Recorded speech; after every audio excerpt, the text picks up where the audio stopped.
ఈరోజు ancient history class start చేసే ముందు మన ఫ్లాగ్షిప్ కోర్స్ అయిన యూపీఎస్ ఇన్ఫినిటీ గురించి మాట్లాడదాం. UPS Infinity is the flagship course offered at ITX classes అండి. It comes with lifetime validity. అంటే ఒక్కసారి మీరు ఫీజు పే చేస్తే చాలు, మీరు ఎంతకాలం ప్రిపేర్ అవ్వాలంటే అంతకాలం బోత్ రికార్డెడ్ క్లాసెస్కి, లైవ్ సెషన్స్కి మీకు యాక్సెస్ అనేది ఉంటుంది. మా ఇన్ఫినిట్ గైడెన్స్ అనేది మీకు ఎప్పుడూ ఉంటుంది. మీకు ఎన్నాళ్ళు ప్రిపేర్ అయితే అన్నాళ్ళు. Student centric approach. మీకు ముందుగా ప్రిపరేషన్ ముందు ఎన్సీఆర్టీస్ చదవాలో, లేకపోతే పలానా రిసోర్సెస్ చదవాలి, రిసోర్సెస్ చదివే ప్రిపరేషన్లోకి వెళ్ళాలి, ఈ బాధలు మీకు అక్కర్లేదు. పునాదుల నుంచి, లోతుల నుంచి మెయిన్ అడ్వాన్స్డ్ లెవెల్ వరకు మీకు క్లాసెస్ చెప్పడం అనేది జరుగుతుంది. We teach from absolute scratch. చాలా లోతుల నుంచి, బేసిక్స్ నుంచి చెప్తాం. Daily answer writing practice. అంటే ప్రతిరోజు మెయిన్స్ ఆన్సర్ రైటింగ్ ప్రాక్టీస్ అనేది ఉంటుంది. మీరు రాసిన ఆన్సర్స్ని రెస్పెక్టివ్ ఫ్యాకల్టీ మెంబర్స్ కరెక్ట్ చేసి మీకు ఫీడ్బ్యాక్ అనేది ఇవ్వడం జరుగుతుంది. Lowest fee in the country. దేశంలోనే ఈ క్వాలిటీతో ఇంత తక్కువ ఫీజుకి ఇచ్చే ఇన్స్టిట్యూట్ ఇది ఒక్కటేనండి. కేవలం 40,000 రూపాయలకే. 40,000 రూపాయలు కూడా మొత్తం కట్టి జాయిన్ అవ్వాలంటే అక్కర్లేదు. నెలకి 5,000 రూపాయలు చొప్పున 8 ఇన్స్టాల్మెంట్లు కట్టచ్చు. అంటే ఇప్పుడు 5,000 కట్టి మీరు యూపీఎస్ ఇన్ఫినిటీలో జాయిన్ అయిపోవచ్చు. It bundled with APPSC, TSPSC, IBPS, SSC అండి. అంటే ప్రిపరేషన్ మధ్యలో మీకు ఏమైనా ఎగ్జామ్ ప్రిపేర్ అవ్వాలంటే, అంటే ఏమైనా నోటిఫికేషన్ ఏపీఎస్సీ, టీఎస్పీఎస్సీ నోటిఫికేషన్ ఏమైనా పడినా, ఏమైనా వేరే ఎగ్జామ్ ప్రిపేర్ అవ్వాలన్నా రూపాయి కూడా కట్టక్కర్లేదు. ఎక్స్ట్రా సిలబస్ కూడా మేము కవర్ చేస్తాం. దాంతోపాటు ప్రతి week grand test, mock test, concepts అయిపోయిన తర్వాత సెపరేట్ టెస్ట్లు అనేవి ఉంటాయి. ఇన్ కేస్ ఏమైనా డౌట్స్ ఉంటే ఈ నెంబర్కి మీరు కాల్ చేయండి. కాల్ చేసి మాతో సురేష్ సార్ మీరు మాట్లాడతారు. డౌట్స్ ఏమైనా ఉంటే క్లియర్ చేసుకోండి. సో మీకు హెల్ప్ఫుల్ అవుతుందని అనుకుంటున్నాను. ఫీజు అనేది సెప్టెంబర్ 1 నుంచి 50,000 రివైజ్ చేస్తున్నాము. సో ఓన్లీ 5 ఇన్స్టాల్మెంట్స్ ఇస్తాము. సో ఈ లోపే, ఈ ఆగస్ట్ 31 లోపే మీరు వైజ్ డెసిషన్ తీసుకుంటారని చెప్పి నేను అనుకుంటున్నాను. Thank you so much. Thank you. Last క్లాస్లో మనం ఏం మాట్లాడుకున్నాం? ఆరియన్స్ అనేవాళ్ళు మన ఇండియాలోకి భారత్ వర్ష్ అంటాము. మన భారత గడ్డ మీదకి, అంటే ఇండియన్ నేల మీదకి ఎప్పుడైతే వచ్చారో, వచ్చి వాళ్ళు ఎక్కడ ఉన్నారని చెప్పుకున్నాము? సప్త సింధు అనే ప్రాంతంలో ఉన్నారని చెప్పుకున్నాం. అక్కడ నేటివ్ ఇండియన్స్ ఎవరైతే ఉన్నారో వాళ్ళని సబ్జుగేట్ చేసుకున్నారు. సబ్జుగేట్ చేసి వాళ్ళు ఏం చేశారు? వాళ్ళ తాలూకా సివిలైజేషన్ అనేది స్టార్ట్ చేయడం జరిగింది. ఎక్కడ? నార్థన్ పార్ట్ ఆఫ్ ఇండియాలో. రైట్. అక్కడ దాన్ని ఏమంటాము? ఆరియన్ సివిలైజేషన్ ఫ్లోరిష్ అయిన ప్రాంతాన్ని ఏమని చెప్పాము? సప్త సింధు రీజియన్ ఆర్ ఆర్యవర్త అన్నాము. ఆర్యవర్త లేదా బ్రహ్మవర్త అని కూడా అన్నాము. ఈ నేటివ్ ఇండియన్స్ అందరూ ఎక్కడికి వెళ్ళారని చెప్పాము? డౌన్ సౌత్కి వచ్చారని చెప్పాము. కిందకు వచ్చి వాళ్ళందరూ ద్రవిడియన్స్ గా ఫామ్ అయ్యారని చెప్పాము. ద్రవిడియన్స్ నుంచి ద్రవిడ భాషలు అనేవి స్టార్ట్ అయ్యాయి. ద్రవిడియన్ లాంగ్వేజెస్ అనేవి ఇదయ్యాయని చెప్పి, ఆరిజిన్ అయ్యాయని చెప్పి మనం మాట్లాడుకున్నాము. ఆరియన్స్ ఎలా వచ్చారని చెప్పాము? గుర్రాల మీద వచ్చారని చెప్పాము. వాళ్ళు హార్స్ ఎక్స్టెన్సివ్ గా వాడారని చెప్పాము. దాంతోపాటు వాళ్ళ భాష ఏంటి? సాంస్క్రిట్ లో మాట్లాడే వాళ్ళు అని చెప్పి చెప్పాము. దాంతోపాటు ఇనుముతో చేసిన, ఐరన్ తో చేసిన సోఫిస్టికేటెడ్ వెపన్స్ పట్టుకొని వచ్చారు ఇండియా మీదకి అని చెప్పి మనం చెప్పాము. రైట్. ఇదంతా బేసిక్ గా మనం మాట్లాడుకున్నాం. దాంతోపాటు ఆరియన్స్ తాలూకా సివిలైజేషన్ మనం స్టడీ చేయాలంటే మనకున్న ఆధారాలు ఏంటమ్మా? ప్రూఫ్స్, వేదాలు. రైట్. మనకి వేదాలన్నీ ఎన్ని ఉన్నాయి? 4 వేదాల గురించి మాట్లాడాము. మొదటి ఋగ్వేద, తర్వాత యజుర్వేద, సామవేద, అథర్వణ వేద, ఇలా మాట్లాడుకున్నాము. ఋగ్వేద దేని గురించి మాట్లాడుతుందని చెప్పాము? ప్రైజింగ్ ఆఫ్ డీటీ, దాని గురించి, దేవతలను స్తుతించడం గురించి ఋగ్వేద మాట్లాడుతుంది. ఆ మంత్రాల గురించి ఋగ్వేద మాట్లాడుతుంది. యజుర్వేద దేని గురించి మాట్లాడుతుందని చెప్పాము? యజ్ఞయాగాదులు ఎలా చేస్తారు, యజ్ఞాస్ ఎలా పెర్ఫామ్ చేస్తారు, రిచువల్స్ ఎలా చేస్తారు అనే విషయం గురించి మాట్లాడుతుందని చెప్పాము. సామవేద ఏమని చెప్పాము? ఈ ఋగ్వేదాలో మెన్షన్ చేసిన మంత్రాలు ఏవైతే ఉన్నాయో అవి లయబద్ధంగా ఒక మ్యూజికల్ హార్మోనీతో ఎలా పలకాలి, ఎలా ఉచ్చరించాలి, ప్రొనౌన్స్ చేయాలి అనే విధంగా సామవేద చెప్తుందని, మ్యూజిక్ గురించి మాట్లాడుతుందని చెప్పాము. అథర్వణ వేద దేని గురించి మాట్లాడుతుందని చెప్పాము? అథర్వణ వేద బ్లాక్ మ్యాజిక్ గురించి మాట్లాడుతుంది అని చెప్పాము. ఇలా వేదిక్ లిటరేచర్ లో ఈ 4 వేదాస్ గురించి మనం మాట్లాడాము. దాంతో పాటు వాటితో ఇదైన బ్రాహ్మణాస్ గురించి కూడా మాట్లాడాము. ఇంకా వేదిక్ లిటరేచర్ లో ఇంకేవైతే బుక్స్ మిగిలిపోయాయో వాటి గురించి కూడా మాట్లాడదాము. దాంతో పాటు అప్పుడు పీపుల్ ఎలా ఉండేవాళ్ళు, సోషల్ లైఫ్ ఎలా ఉండేది, పొలిటికల్ లైఫ్ ఎలా ఉండేది, దాని గురించి కూడా ఈరోజు మాట్లాడదాము. వినండి జాగ్రత్తగా. వేదాలు అయిపోయినాయి. తర్వాత ఏంటి? అరణ్యకాస్. అరణ్యకాస్ అంటే, అరణ్యకాస్ ఒకసారి యూపీఎస్సీలో సింపుల్ గా ఒక లైన్ అడిగాడండి. అరణ్యకాస్ అంటే ఏంటి అని అడిగాడు. పేరులోనే ఉంది. అరణ్య అంటే ఏంటి? అడవి, ఫారెస్ట్, రైట్? ఫారెస్ట్ లో ఏదైతే పుస్తకాలు గ్రంథాలు రచించారో వాటిని మనం అరణ్యకాస్ అంటాం. అరణ్యకాస్ అంటే లిటరల్ మీనింగ్ ఏంటమ్మా? Forest books. ఇప్పుడు చెప్తాను చూడండి. మన మన హ్యూమన్ తాలూకా, మనిషి తాలూకా లైఫ్ స్పాన్ ఏదైతే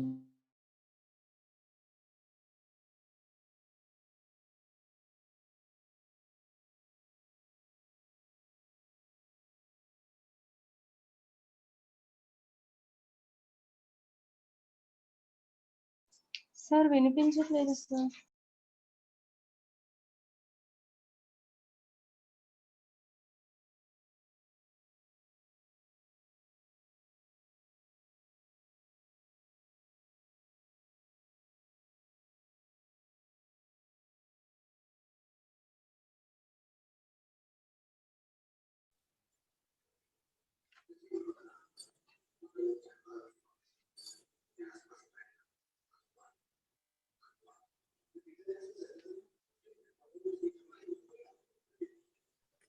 వాయిస్ వినిపించట్లేదు సార్.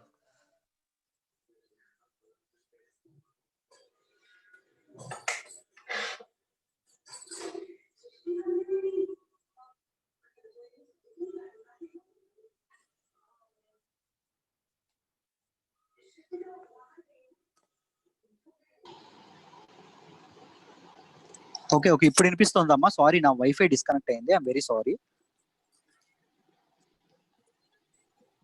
వినిపిస్తుంది sir.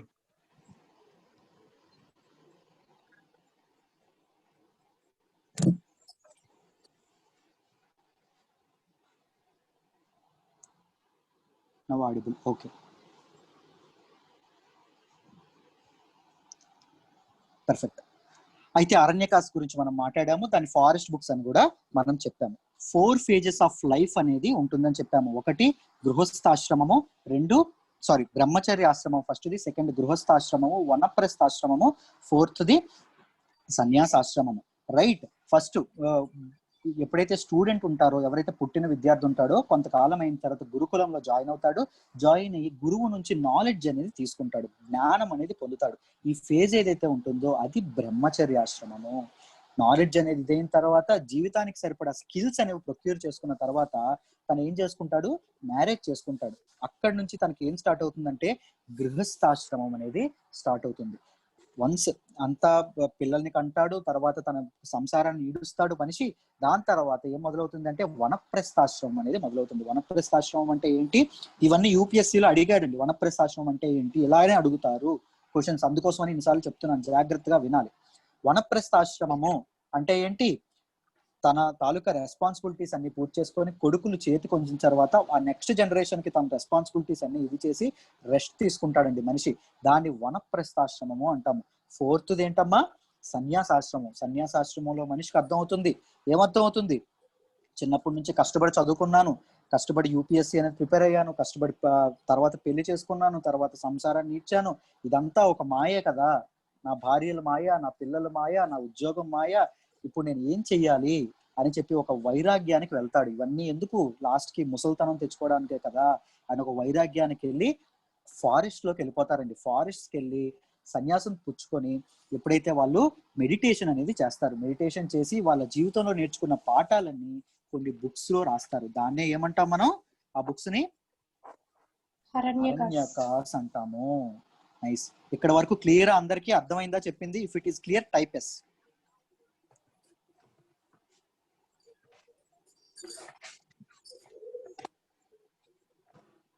Exactly, renouncing from the world. అయితే చూడండి, these are concluding parts of the Brahman అండి.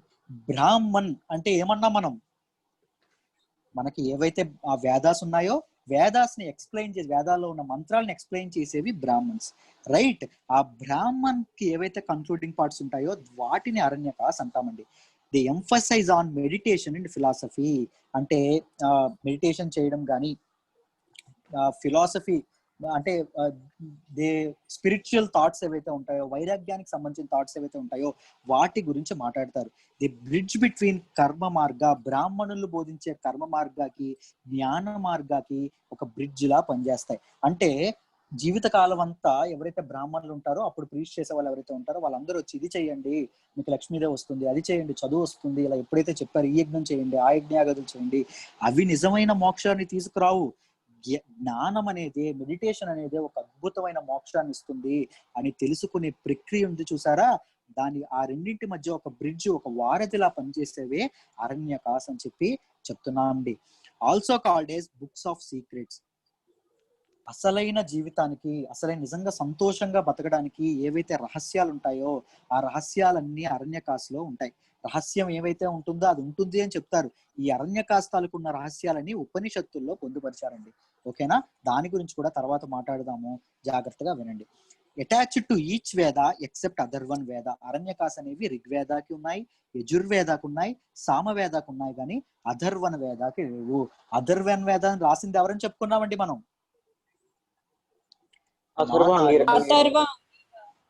ఎగ్జాక్ట్లీ, నా ఋషులు అంగీర అథర్వ అని చెప్పుకున్నాము.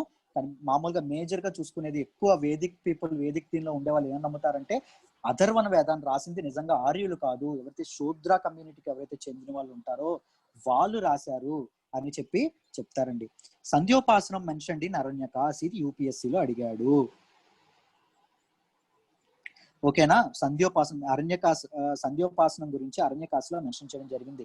మీకు తెలిసే ఉంటుంది, ఉదయాన్నే కానీ ఈవినింగ్ కానీ సంధ్యోపాసనం అనేది చాలా మంది ఎప్పటికీ చేస్తూ ఉంటారు.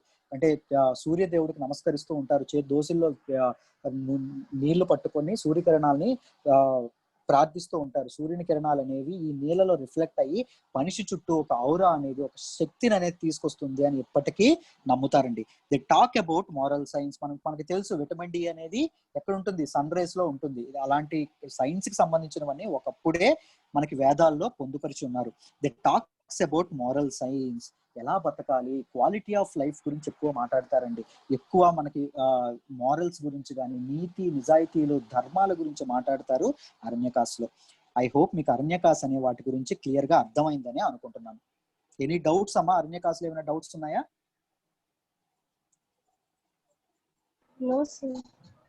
పర్ఫెక్ట్. నేను నెక్స్ట్ ఉపనిషత్తులకు మూవ్ అవుతాను.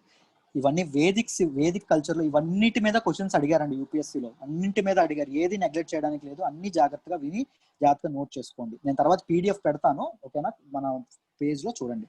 అయితే ఉపనిషత్ ఏదైతే ఉందో ఉపనిషత్స్ గురించి మాట్లాడదామండి. ఉపనిషత్స్ ఇది ముందు ఋగ్వేద కానీ యజుర్వేద వాటిని ఎలా విడదీసాము, ఉపనిషత్తులను కూడా విడదీద్దాం రెండు పదాలుగా. ఒకటి ఉప, రెండు సద్. ఉప అంటే నియర్ బై, సద్ అంటే SIT.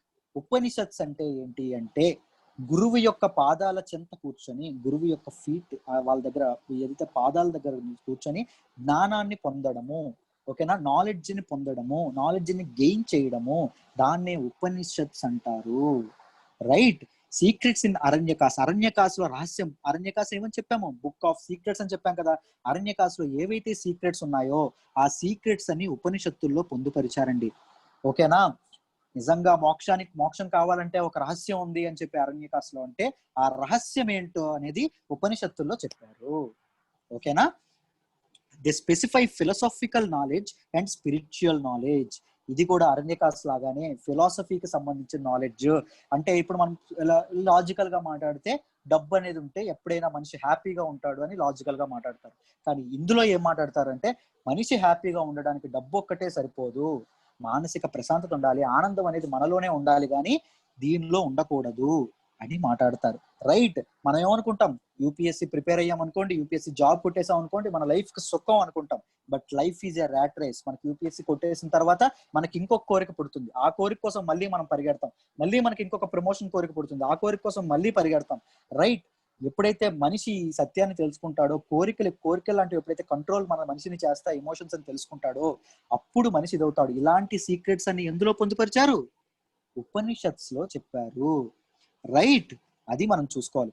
They also called as Vedantas. అంటే వేదాలలో చివరి భాగం ఏదైతే ఉంటుందో దానిని ఉపనిషత్స్ అంటాము.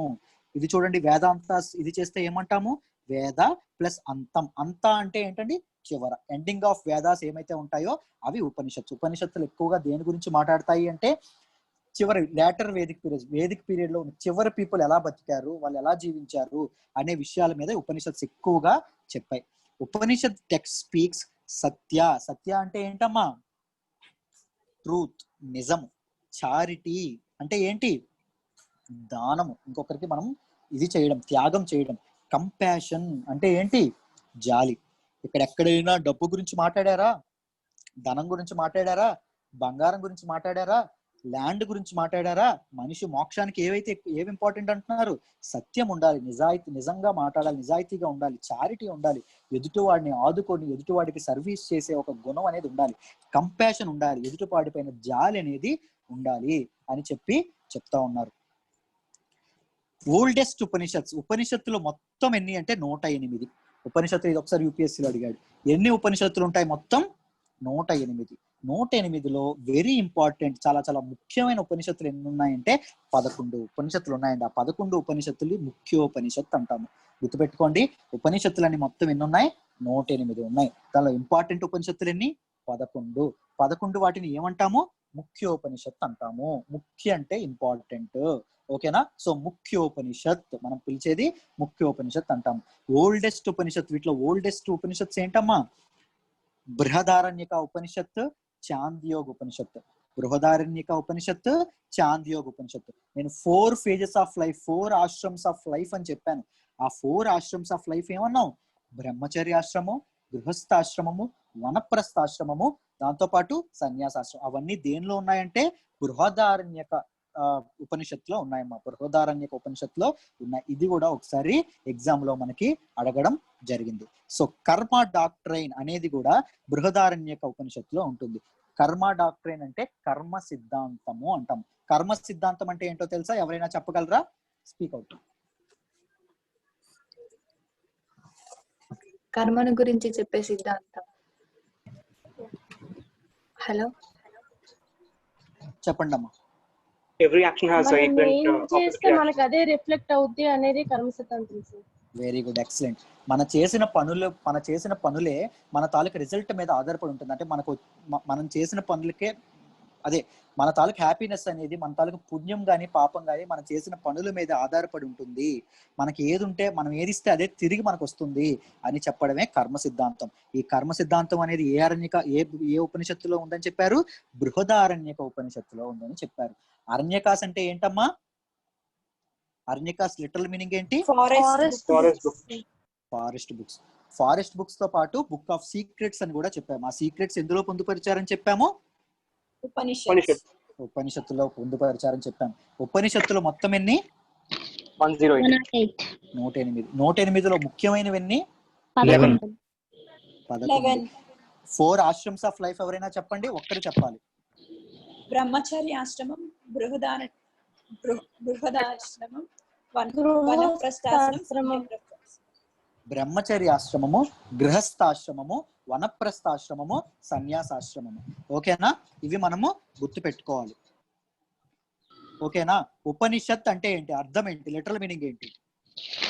Sitting close to Guru's feet to gain knowledge. Guru's feet and gaining knowledge. గురువు పాదాల చెంత కూర్చొని జ్ఞానాన్ని సంపాదించుకోవడం. రైట్? అయితే చూడండి, షార్టెస్ట్ ఉపనిషత్, అన్నిటికంటే చిన్న ఉపనిషత్ ఏదైతే ఉందో అది మాండుక్య ఉపనిషత్ అంటామో అది షార్టెస్ట్ ఉపనిషత్ అంట. మీకు షాజహాన్ కి ఎంతమంది కొడుకులు ఉన్నారో తెలుసా అమ్మా? 6 members సార్. కొడుకులు ఎంతమంది? 4 members. కొడుకులు 4. 4లో మొదటివాడు పెద్దవాడు దారాషికో, రెండోవాడు షాషుజా, మురాద్,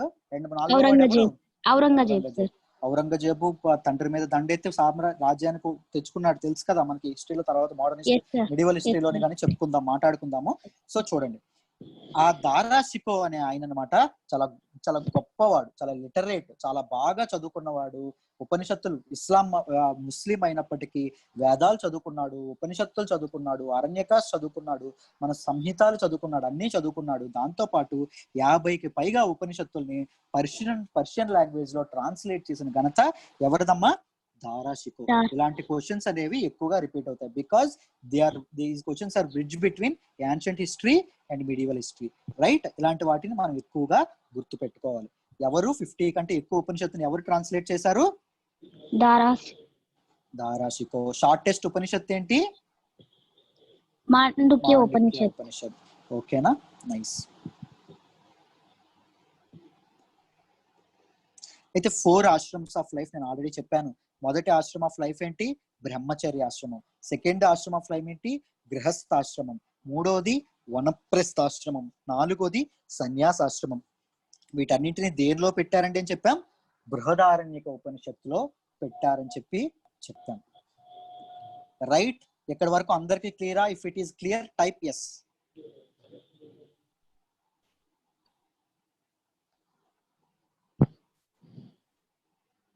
డౌట్స్ ఉంటే ఇప్పుడే అడగండి, ఇప్పుడు వరకు ఉన్న వాటిలో. ఆశ్రమాలు జపాల ఉపనిషత్తులు ఉంటాయంటారు కదా. ఏంటమ్మా? ఆశ్రమాలు జపాల ఉపనిషత్తులు ఉంటాయంటారు కదా. జబల్ ఉపనిషత్తులోనా? Yes, sir. యాక్చువల్లీ నేను రాసుకున్న నోట్స్ లో మరి ఇలా ఉంది, బట్ నేను చూసి చెప్తాను. ఓకేనా? వాట్ ఐ ఫాలో, నేను ఆశ్రమ బుక్ ఫాలో అయ్యాను, నేను చూసి చెప్తానమ్మా. ఓకేనా? ఏది ఎక్స్ప్లెయిన్ చేయాలో చెప్పండి. మీకు ఎక్కడ డౌట్ ఉందో చెప్పండి.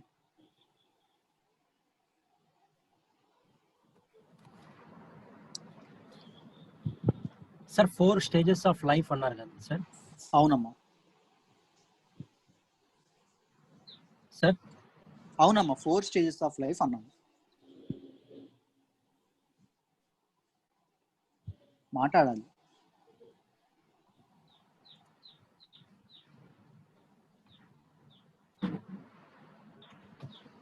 అందరికి క్లియరా? నేను నెక్స్ట్ దానికి move అవచ్చా?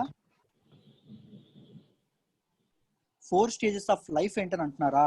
4 stages of life, 4 ashrams of life. నేను మళ్ళీ చెప్తున్నాను చూడండి.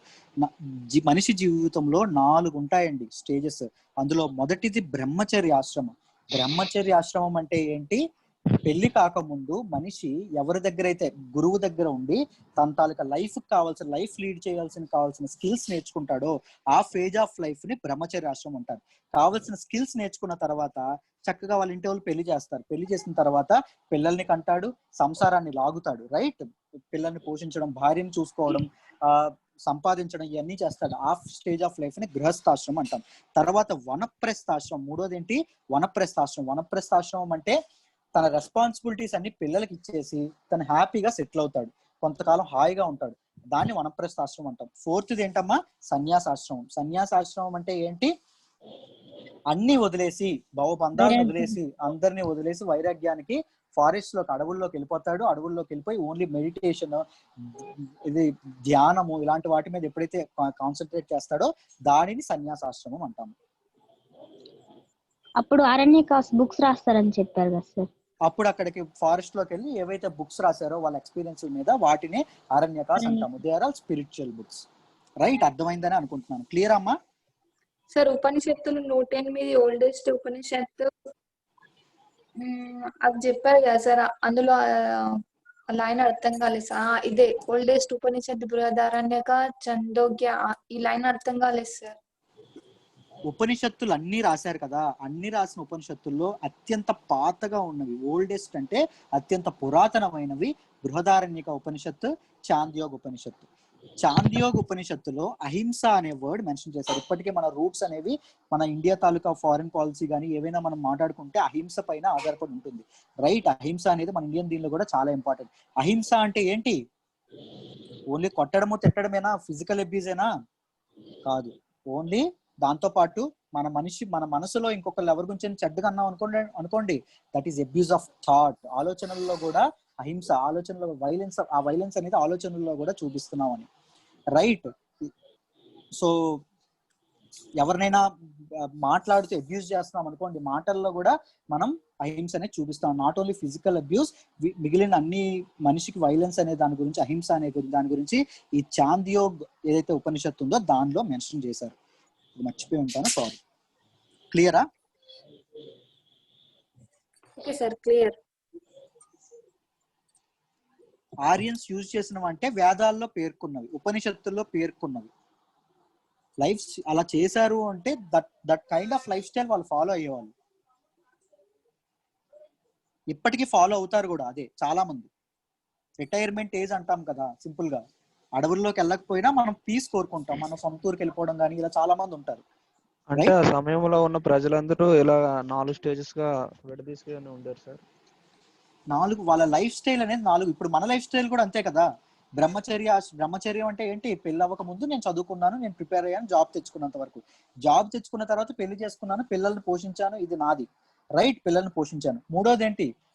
నా పిల్లలకి జాబ్ వచ్చిన తర్వాత నేను హ్యాపీగా ఉన్నాను, పెద్ద రెస్పాన్సిబిలిటీస్ తక్కువగా తీసుకొని. తర్వాత అంతా అయిపోయిన తర్వాత నా సొంత ఊరికి వెళ్ళి హ్యాపీగా వ్యవసాయం చేసుకుంటాను అనుకుంటున్నాను, లేకపోతే మా భార్యతో రిటైర్మెంట్ ఏదైనా చేసుకుందాం అనుకుంటున్నాను. కంపేర్ ఈ కాలానికి కూడా అలాగే ఉంది. మనిషి లైఫ్ స్టైల్ అనేది అన్ని 4 ఫేజెస్ ఉంటాయని చెప్తున్నారు, బుక్ లో రాశారు. క్లియర్?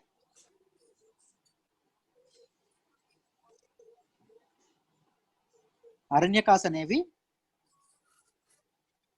ఎప్పుడు స్టార్ట్ అయింది? అదే కదా, వైరాగి ఎప్పుడైతే సన్యాసాశ్రమంలో ఉన్నారో పీపుల్, అప్పుడు అక్కడ అరణ్య ఫారెస్ట్ లోకి వెళ్ళి అవన్నీ చేస్తారు. ఇదంతా వేదిక్ ఏజ్ అమ్మా, మనం వేదిక్ ఏజ్ లోనే స్టార్ట్ అయినాయి ఇవన్నీ. బుక్స్ అన్ని వేదిక్ ఏజ్ లోనే, మనం మాట్లాడుతుంది ఏంటి? వేదిక్ ఎరా, దానిలోనే స్టార్ట్ అయినాయి అన్ని.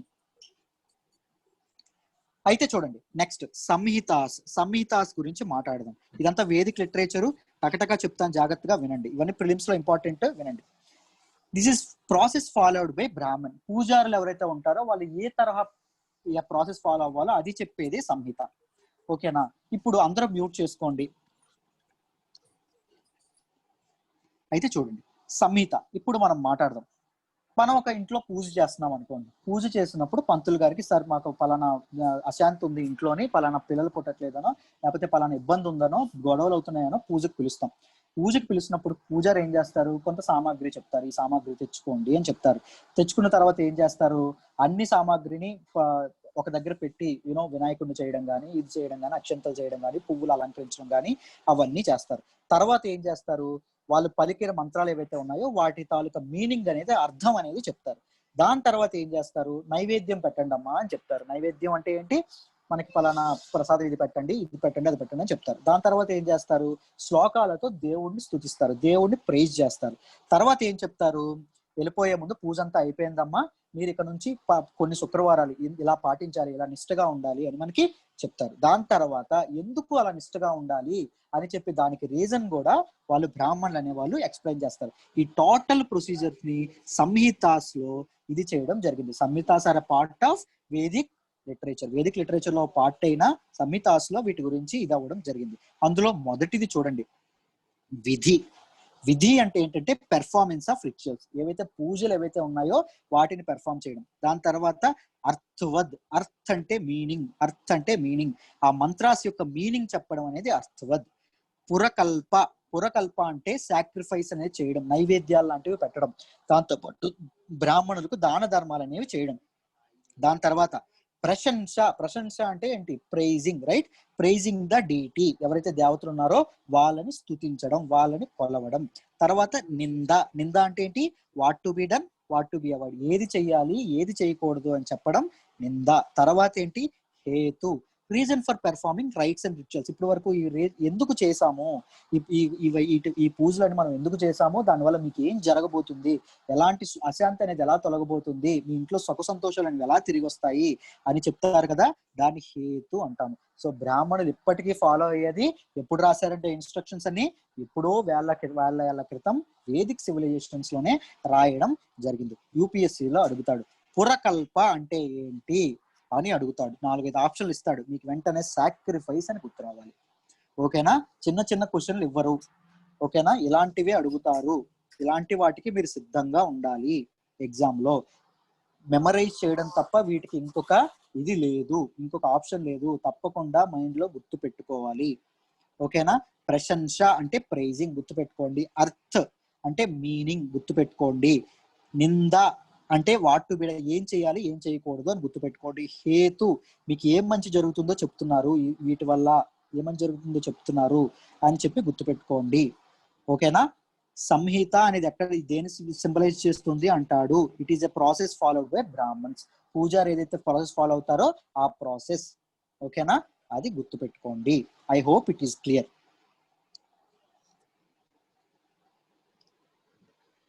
ఇప్పుడు చూడండి, కాన్సన్ట్రేటెడ్ గా వినండి, మొత్తం జాగ్రత్తగా వినండి. వేదాంగాలు అని మనం మాట్లాడుతున్నామండి. వేదాంగాలు, దీన్ని కూడా రెండుగా విడదీసేసుకుందాం టక్కటక. ఫస్ట్ వేద ప్లస్ అంగ. వేద అనేది అర్థం ఏంటి? నాలెడ్జ్. వేద అంటే జ్ఞానము. మనం ఆల్రెడీ చెప్పాం, వేద అనే పదం విత్ అనే సౌండ్ నుంచి వచ్చింది. విత్ అంటే టు నో అని అర్థం అని మనం ఆల్రెడీ చెప్పుకున్నాం. అంగ అంటే లిమ్స్ అండ్ ఆర్గాన్స్. ఓకేనా? శరీర భాగాలు ఎలా ఉంటాయో అలా భాగాలు. వేదాల్లో ఉండే భాగాల గురించి, ఏవైతే భాగాలు ఉంటాయో వాటి గురించి మాట్లాడారు. అవి ఏంటో జాగ్రత్తగా చెప్తాను, వినండి. శిక్ష, ఫస్ట్ భాగం ఏంటి? శిక్ష. It is what? Right pronunciation, సరైన ఉచ్చారణ. ఓకేనా? వేదాల్లో ఉన్న మంత్రాలు సరిగ్గా ప్రొనౌన్స్ చేయడం గురించి శిక్ష అనేది చెప్తుంది. తర్వాత వ్యాకరణ. వ్యాకరణ అంటే మనకు తెలుసు, రైట్ గ్రామర్, సరిగ్గా అచ్చు తప్పులు కానీ ఏవైనా ఇది కానీ కాలాలకు సంబంధించిన కానీ ఏ తప్పులు లేకుండా రాయడాన్ని వ్యాకరణ అంటాం. తర్వాత నిరుక్త. వేదాల్లో ఏవైతే పదాలు వాడారో వాటి తాలూకు ఆరిజిన్, వాటి తాలూకు పుట్టుక ఎక్కడ జరిగింది అని చెప్పడం నిరుక్త.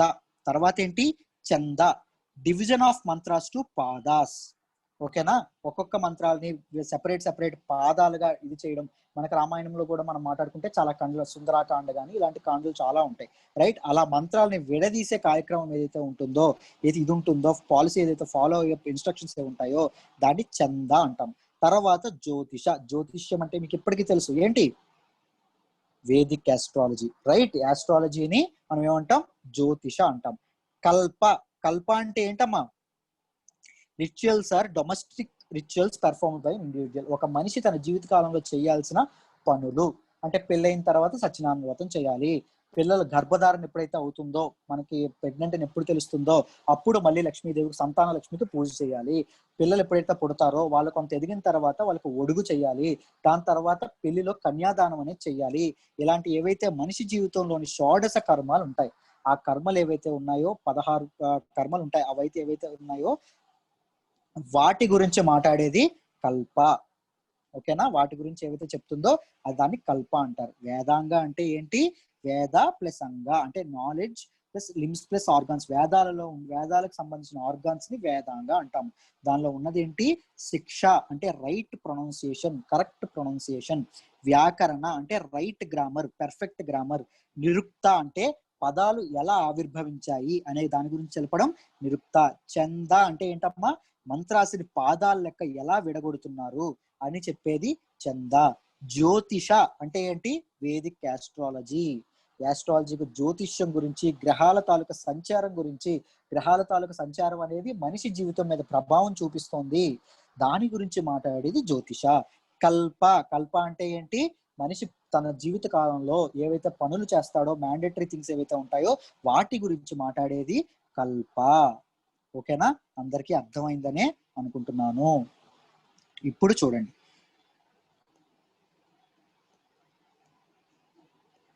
ఎర్లియస్ట్ బుక్ ఆన్ శిక్ష. శిక్ష అంటే ఏం చెప్పామమ్మా? రైట్ చెప్పాలి. ప్రొనౌన్సియేషన్. రైట్ ప్రొనౌన్సియేషన్, సరైన ఉచ్చారణ. శిక్ష అంటే సరైన ఉచ్చారణ. ఎగ్జాక్ట్లీ. సో దాని మీద ఫస్ట్ బుక్ ఏమొచ్చింది అంటే ప్రతిసఖ్య సూత్ర. సార్ ఈ పదాలు చాలా కష్టంగా ఉన్నాయి, మేము ఎలా గుర్తు పెట్టుకోవాలి మాకు చెప్పండి అంటే బట్టి పట్టడం తప్ప ఇంకేం చేయలేము. ఈ టెర్మినాలజీ అంతా మనసులో గుర్తు పెట్టుకోవాలి. క్వశ్చన్స్ ఇలాంటివి అడుగుతారా సార్ మరి యూపీఎస్సీలో అంటే? తప్పకుండా అడుగుతారు, చాలా ఎక్కువ వస్తాయి క్వశ్చన్స్, గుర్తు పెట్టుకోండి. Earliest available book on Vyakaran. మాట్లాడిన వెంటనే మ్యూట్ చేసుకోవాలి. Earliest available book on, prelims లో అడుగుతారమ్మా, ఎగ్జాక్ట్లీ ప్రిలిమ్స్ లో అడుగుతారు ఇలాంటివన్నీ. Earliest book on Vyakaran. Vyakarana మీద ఎర్లియస్ట్ బుక్, ఇది చాలా ఇంపార్టెంట్, మీకు తెలుసని అనుకుంటున్నాను. పాణిని రాసిన అష్టాధ్యాయి. ఇది చాలా సార్లు హిస్టరీలో వస్తుంది. వ్యాకరణం మీద మొదటి బుక్ ఏంటి? పాణిని రాసిన అష్టాధ్యాయి. ఇది గుర్తుపెట్టుకోండి. అష్టాధ్యాయి ఎవరు రచించారు అంటారు, పాణిని రాశాడు అని చెప్పి పెట్టాలి. Book on నిరుక్త. నిరుక్త అంటే ఏంటి? What is నిరుక్త? Origin of words. Origin of words. ఆ పదాలు అనేవి ఎక్కడ పుట్టాయో, ఎక్కడ నుంచి వచ్చాయో దాన్ని నిరుక్త అంటాం. నిరుక్తకి బుక్ ఏంటి? ఎవరు రాశారు అంటే యక్ష. ఈయన రైటర్, ఈయన ఆథర్. ఓకేనా? రాసింది నిరుక్త. మీరు వీలైతే రన్నింగ్ నోట్స్ రాసుకుంటే ఇంకా బాగుంటుంది, బట్ మీ ఇష్టం. పీడిఎఫ్ అయితే పెడతాను తప్పకుండా. Book on Chanda. Division of mantras. Division of mantras మీద బుక్ ఎవరు రాశారంటే పింగళ అని ఆయన రాశాడు. తర్వాత బుక్ ఆన్ జ్యోతిష్యం మీద అంటే ఆస్ట్రాలజీ మీద ఎవరు రాశారంటే భృగు రాశారు. ఎవరు రాశారమ్మా? భృగు రాశారు. క్లియర్? అందరికీ అర్థమైందా? ఇవంతా డేటా, గుర్తు పెట్టుకోవాల్సిన డేటా. ఓకేనా? అందరికీ అర్థమైందా? శిక్ష రాసిన ఆయన పేరు చెప్పండి సార్. ఎవరమ్మా? శిక్ష ఫస్ట్ రాసిన ఈయన పేరు తెలీదమ్మా. ఐ థింక్ అనానిమస్ అనుకుంటాను. నేను చాలా దగ్గర చూసాను, పేరు నాకు దొరకలేదు. ప్రతి సత్య సూత్రం ఎవరు రాశారు?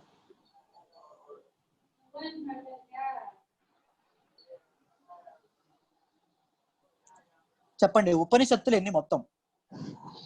108. అందులో ముఖ్యమైన ఉపనిషత్తులు ఎన్ని? 11. ఓల్డెస్ట్ ఉపనిషత్తులు ఏంటి? చందోగ్య and బృహదారణ్య, చాందోగ్య. ఎగ్జాక్ట్లీ. అరణ్యకాస్ అంటే ఏంటి? forest books, book of secrets. Forest books. 4 ashrams in life ఏంటి? బ్రహ్మచర్య, వానప్రస్థ, గృహస్థ, సన్యాస. వనప్రస్థ, సన్యాసి ఆశ్రమం. Very good, very good. అహింస అనేది ఏ ఉపనిషత్తులో ఇది చేయబడింది? చాందోగ్య. నా క్లాస్ లో మాక్సిమం రివిజన్ కూడా నేను క్లాస్ లోనే అయిపోయేటట్టు చేస్తాను. ఓకే, అందుకే క్వశ్చన్స్ అడుగుతా ఉన్నాను. But don't think otherwise. ఓకేనా? That way it is better. Sir Kalpa ఎవరు రాశారు? కల్ప చూడండి అమ్మా, కల్ప గురించి నాకు ఇన్ఫర్మేషన్ దొరకలేదు. I very sorry. బుక్ లో ఏదైతే ఉందో అది నేను చేశాను, అది ఒక్కటే నేను చెప్పగలిగాను. ఓకేనా? బట్ నాకు దొరికిన మాక్సిమం ఇన్ఫర్మేషన్ కలెక్ట్ చేస్తే నోట్స్ ఇస్తున్నాను. బట్ నాకు తెలిసి మీరు వేరే టెక్స్ట్ బుక్ కూడా ఫాలో అవ్వక్కర్లేదని అనుకుంటున్నాను. Okay sir. చూడండి, ఉపవేదాల గురించి తెలుసుకుందాం. ఉపవేద అంటే they are sub part of Vedas అండి. వేదాల్లో ఒక భాగాలు అన్నట్టు, సబ్ పార్ట్ ఆఫ్ వేదాలు. వీటికి ఉపవేదాల్లో ఎన్ని ఉన్నాయంటే 4 ఉన్నాయి. ఆ ఉపవేదాల గురించి చదువుకుందాం ఒక్కొక్కటి. First the Ayurveda. ఆయుర్వేద అనేది దేని గురించి మాట్లాడుతుంది తెలుసా మీకు? అందరికీ తెలుసు.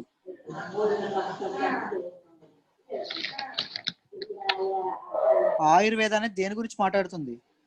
వైద్యం గురించి. నేచురల్ హోమియోపతి వాటి గురించి మాట్లాడుతుంది. ధనుర్వేద గురించి ఆల్రెడీ చెప్పాము. ఆర్చరీ అంటే ఆర్ట్ ఆఫ్ వార్ఫేర్ గురించి మాట్లాడుతుంది.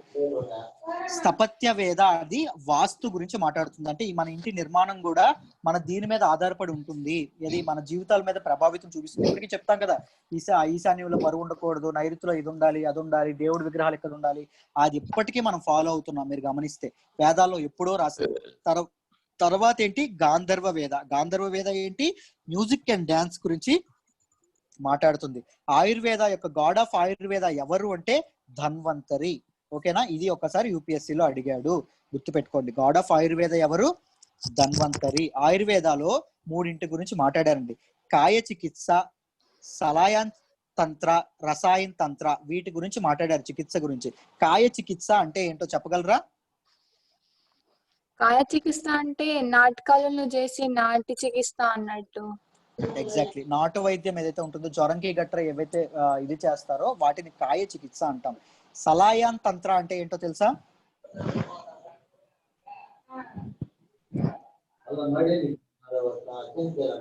దిస్ టాక్స్ అబౌట్ సర్జరీ అండి. సర్జరీస్ గురించి చేసేది సలాయన్ తంత్ర. రసాయన్ తంత్ర అంటే ఏదైతే ఉందో, మనకి మెడిసిన్స్ ఏవైతే ఉంటారో, ఆకుల నుంచి పసరు నుంచి ఏదైతే ఇస్తారో వాటిని రసాయన్ తంత్ర అంటాం. ఆయుర్వేద ఏదైతే ఉందో, ఆయుర్వేదాకి సంబంధించిన 3 మేజర్ బుక్స్ అనే ఉన్నాయి. ఆ 3 అందరూ మ్యూట్ చేసుకోవాలమ్మా. మనం మాట్లాడిన తర్వాత మ్యూట్ చేసుకోవాలి వెంటనే. ఓకేనా? ఆయుర్వేదాలో 3 మేజర్ బుక్స్ ఉన్నాయి. ఆ 3 మేజర్ బుక్స్ ఏంటంటే చరక సంహిత, సుశ్రుత్ సంహిత, వగ్గబట్ట సంహిత. ఈ 3 బుక్స్ వెరీ ఇంపార్టెంట్. ఈ 3 బుక్స్ గురించి కూడా క్వశ్చన్స్ అడిగే అవకాశం ఉంది. దీని గురించి జాగ్రత్తగా ఇది చేయండి. ఓకేనా? ఐ హోప్ ఉపవేదాలు కూడా మీకు ఇదే అనుకుంటా. These are all bunch of information. ఈ ఇన్ఫర్మేషన్ అంతా మీరు గుర్తు పెట్టుకోవాలి, చాలా కష్టపడి గుర్తు పెట్టుకోవాలి, తప్పదు. ఓకేనా? ఎక్కువ సార్లు రివిజన్ చేస్తూ ఉండండి, మెమరైజ్ చేయడానికి ప్రయత్నిస్తూ ఉండండి. ఓకేనా? సార్ సలాయన్ తంత్ర రసాయన తంత్ర ఒకసారి చెప్పరా, వాయిస్ సరిగా వినిపించలేదు సార్. ఓకే, కాయ చికిత్స అంటే జ్వరానికి జలుబుకి ఏవైతే చికిత్సలు చేస్తారో దాన్ని కాయ చికిత్స అంటాము. సలాయన్ తంత్ర అంటే ఇదేంటంటే కట్టు కడతారు కదా, మనకి ఏమైనా విరిగిపోయినప్పుడు కట్టు కట్టడం కానీ, ఇవన్నీ కాయ చికిత్స. సలాయన తంత్ర అంటే సర్జరీస్ అండి, అంటే ఏమైనా ఇదైనప్పుడు కోర్స్ కానీ ఏమైనా చేస్తారో దాన్ని సలాయన తంత్ర అంటాం. రసాయన తంత్ర అంటే ఏంటంటే రసాయనాలు అంటే పసరు కానీ ఏవైనా ఇవి పోసేవి ఏవైతే ఉంటాయో, ఐ మీన్ నాటు వైద్యం చేసేటప్పుడు పసరు పోయడం కానీ, ఆకులు ఇవ్వడం కానీ, మూలికలు ఇవ్వడం కానీ ఇవన్నీ చేస్తారు కదా, దాన్ని రసాయన తంత్ర అంటాం. ఓకేనా? క్లియరా అండి? Thank you sir. Thank you sir. Vedic literature లో భాగంగా నెక్స్ట్ మనం చదువుకునేది ఇతిహాసాల గురించి మనం చదువుకుందాం. మొత్తం మేజర్ ఇతిహాసం ఎన్ని ఉన్నాయి? 2 ఉన్నాయి. చెప్పండి అమ్మా. సార్ ఇది కాయ చికిత్స, సలాయన్ చికిత్స, రసాయన చికిత్స అని అక్కడ ఆయుర్వేదం అని ఇట్లా ఆరో మార్క్ పెట్టారు కదా, అది ఆయుర్వేదంలో ఒక భాగమా? ఆయుర్వేదం అనేది దేని గురించి చెప్తుందని చెప్పాం మనం? వైద్యం గురించి. వైద్యం గురించి చెప్పాం. ఎలా వైద్యం చేస్తారు, టైప్స్ ఆఫ్ ఏవైతే ఇవి ఉంటాయో, చికిత్స ఎలా అయితే చేస్తారో ఆ టైప్స్ ఏంటంటే ఈ 3 టైప్స్ అని పేర్కొన్నారు. ఓకేనా? ఒక వ్యాధిని పోగొట్టడానికి, ఒక మనిషి తాలూకా శారీరక ఇబ్బంది పోగొట్టడానికి ఏవి చెయ్యాలో, వైద్యులు అనే వాళ్ళు ఏం చెయ్యాలో అని చెప్పి ఈ 3 కైండ్స్ మనకి మెన్షన్ చేశారు. క్లియర్? Clear sir. పర్ఫెక్ట్. అయితే చూడండి, మన హిస్టరీలో మెయిన్ ఇతిహాసాలు ఎన్ని ఉన్నాయి? 2 ఉన్నాయి. ఒకటి రామాయణ, 2 మహాభారత. ఈ రెండింటి గురించి మనం క్లారిటీగా తెలుసుకోవాలి. సింపుల్ గా చెప్పేస్తాను, ఫ్యాక్ట్స్ కాబట్టి టకటక నేర్చేసుకోండి. రామాయణాన్ని ఎవరు ఇది చేశారు? వాల్మీకి రచించారు. వాల్మీకి. మహాభారతాన్ని ఎవరు రచించారు? వేదవ్యాసుడు రచించాడు. మొత్తం ఎన్ని వెర్సెస్ ఉన్నాయి? 24,000 వెర్సెస్ ఉన్నాయి. మొత్తం 1,00,000 వెర్సెస్ అనేవి దీనిలో ఉన్నాయి. వెర్సెస్ అంటే ఏంటి అంటే మంత్రాలు లేదా శ్లోకాలు అలాగే అనుకోండి, అంటే పాదాలు పద్యాలు అని అంటాం కదా. స్కందాలు అంటారు కదా సార్ రామాయణాన్ని. మహాభారతాన్ని పర్వాలని చెప్తారు. మహాభారతం పర్వాలు. ఈ పార్ట్స్ అనేవి ఖండాలమ్మ. ఈ 7 పార్ట్స్ అని చెప్తున్నాం కదా అవి. ఈ వెర్సెస్ అనేవి శ్లోకాలు లేదా మంత్రాలు. ఓకేనా? ఓకే. ఇది రామాయణం అనేది ఎప్పుడు ఇదైంది అని చెప్తే త్రేతాయుగంలో రాశారు రామాయణం. రాముడు ఎప్పుడు పుట్టాడు? త్రేతాయుగంలో కదా రాముడు రూల్ చేసింది. రామాయణం అనేది ఎప్పుడు? త్రేతాయుగంలో రచించారని చెప్తారు. మహాభారతం అనేది ఎప్పుడు చెప్తారు? ద్వాపర యుగంలో చేశారు అని చెప్తారు. రామాయణ మహాభారతాలు నిజంగా జరిగాయి అంటారా? What do you say? అంటే చెప్పలేము సార్, ఇతిహాసాలు అన్నారు కదా సార్ అవి. ఎగ్జాక్ట్లీ, ఇతిహాసాలు అన్నాం. నిజంగా రామాయణ మహాభారతాలు అనేవి జరిగితే ఒక అద్భుతము, జరగకపోతే ఇంకా మహాద్భుతం. బికాజ్ అన్ని క్యారెక్టర్స్ అనేవి క్రియేట్ చేయడం కానీ, అంతమందిని ఇది చేయడం కానీ అది ఇంకా అద్భుతం. రైట్? ఒకవేళ జరగకుండా కల్పితాలు. దే ఆర్ ఫిక్షనల్ స్టోరీస్ అని అర్థం. ఎగ్జాక్ట్. మెయిన్ డిటి ఎవరు దీనిలో? చెప్పండి అమ్మా. సార్ ఇతిహాసం అంటే ఈ విధంగా జరిగింది అని మీనింగ్ కదా సార్? ఇవి ఫిక్షనల్ స్టోరీస్ అని మీనింగ్. ఫిక్షనల్ స్టోరీస్ అని మీనింగ్. కానీ నాకు గుర్తున్న వరకు ఇతిహాసం అంటే ఈ విధంగా జరిగింది అని గుర్తుంది సార్ నాకు మీనింగ్. మరి యాజ్ ఫార్ యాజ్ నేను చదివిన ప్రకారం ఫిక్షనల్ స్టోరీ. ఓకే ఫైన్, నేను మళ్ళీ చూసి చెప్తాను. నాకు తెలిసినంత వరకు నేను అలా అనుకున్నాను. Okay fine. Okay sir. Main deity ఎవరున్నారు? రామాయణ రాసిన రామాయణంలో మెయిన్ ఎవరు, హీరో పాత్ర ఎవరు పోషించారంటే రాముడు అని చెప్పుకోవచ్చు. మెయిన్ దేవుడు ఎవరు రామాయణంలో? రాముడు అని చెప్పుకోవచ్చు. ఇందులో మహాభారతంలో ఎవరు? కృష్ణుడు. ఓకేనా? చాలా మంది మహాభారతానికి భగవద్గీతకి చాలా మంది డిఫరెన్స్ అనేది, చాలా మంది ఒకటే అనుకుంటారు. మహాభారతం వేరు, భగవద్గీత వేరు. గీత అనేది శ్రీకృష్ణుడు అర్జునికి ఉపదేశించిన ఇదనమాట, జ్ఞానం అనమాట. వార్ఫేర్ గురించి చెప్పిన ఒక నాలెడ్జ్ అనమాట, ఇచ్చిన నాలెడ్జ్ గీత. మహాభారతం అనేది వేరు. మహాభారతం అనేది మొత్తం కృష్ణుడు విష్ణు గురించి మొత్తం ఏదైతే ఉంటుందో అది మహాభారతంలోకి వస్తుంది. కౌరవులు, పాండవులు మొత్తం ఏదైతే స్టోరీ ఉంటుందో అది మహాభారతంలోకి వస్తుంది. దిస్ ఆల్సో కాల్డ్ ఏ జయ సంహిత. మహాభారతకి ఇంకో పేరేంటి? జయ సంహిత. ఓకేనా? పంచమ వేదం అని కూడా అంటారు కదా సార్ మహాభారతాన్ని. ఎగ్జాక్ట్లీ, మహాభారతాన్ని పంచమ వేద అని కూడా అంటారు. పంచమ వేద అని కూడా అంటారు. గుడ్. రైట్, క్లియరా అమ్మా? Clear sir. Yes sir. Clear sir. Sir Bhagavad Gita sir రామాయణాన్ని ఆది కావ్యం అని కూడా అంటారు కదా? రామాయణం Yes. ఆది కావ్యం అని కూడా అంటారు. Good.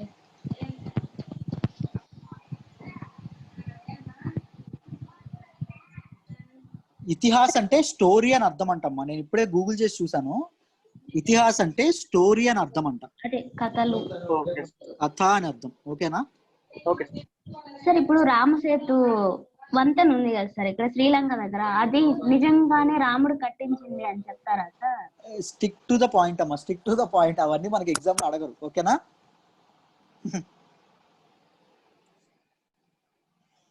Fine, I hope clear అనుకుంటాను. ఓకేనా? దాని తర్వాత నెక్స్ట్ దానికి వెళ్దాం.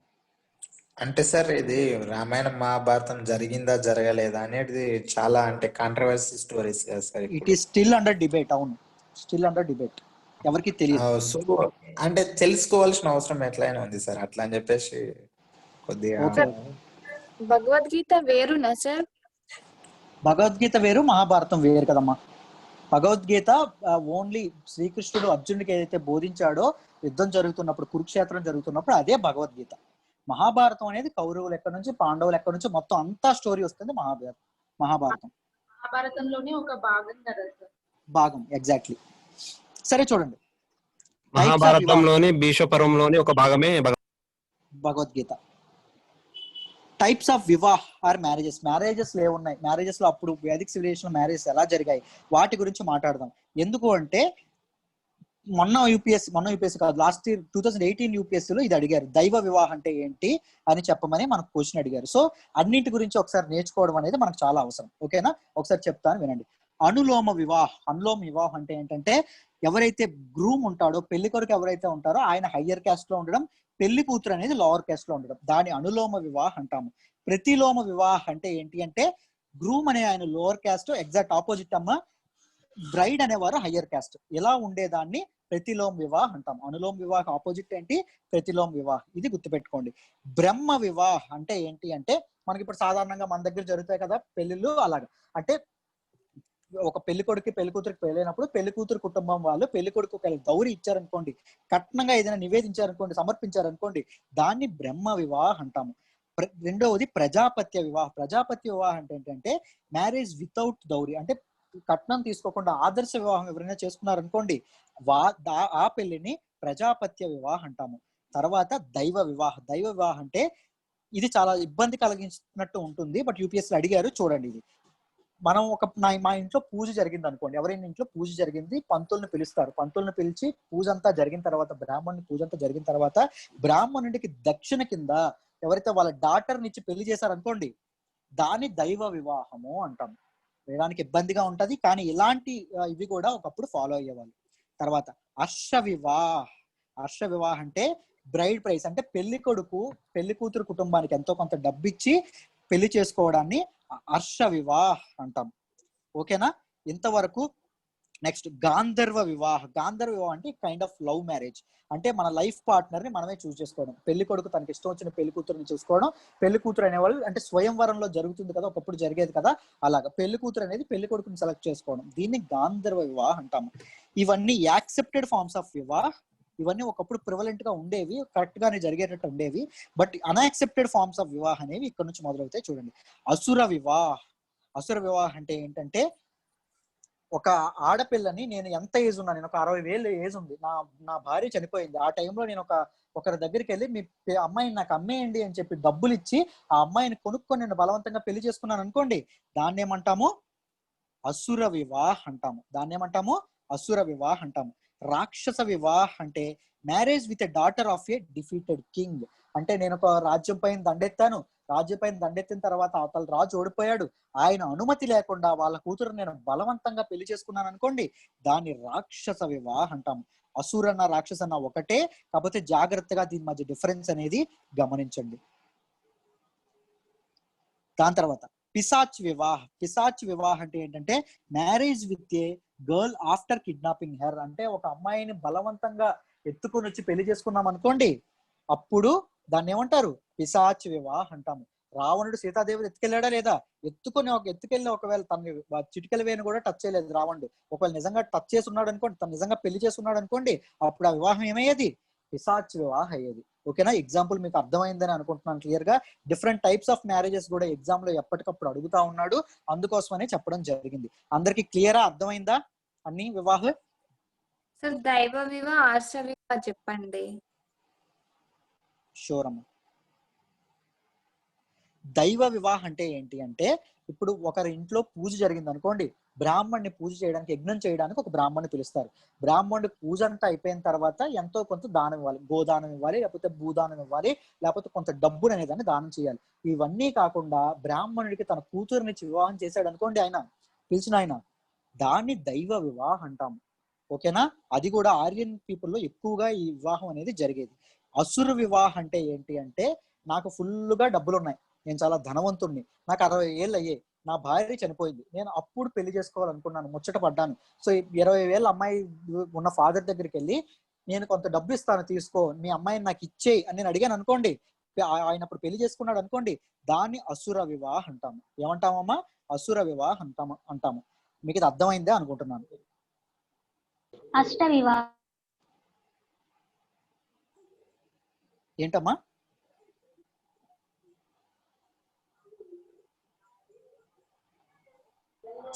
సార్ ఇవి వాస్తవానికి ఇలా జరిగాయి సార్ మ్యారేజెస్ అని.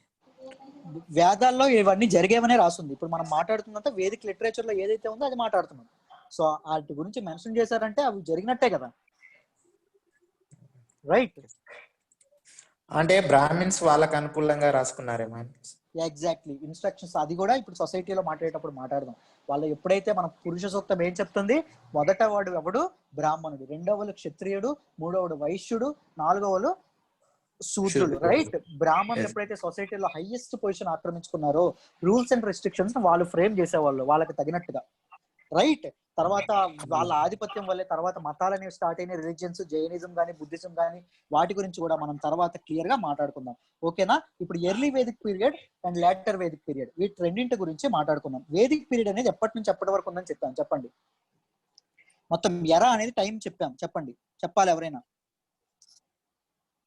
1500 to 1000.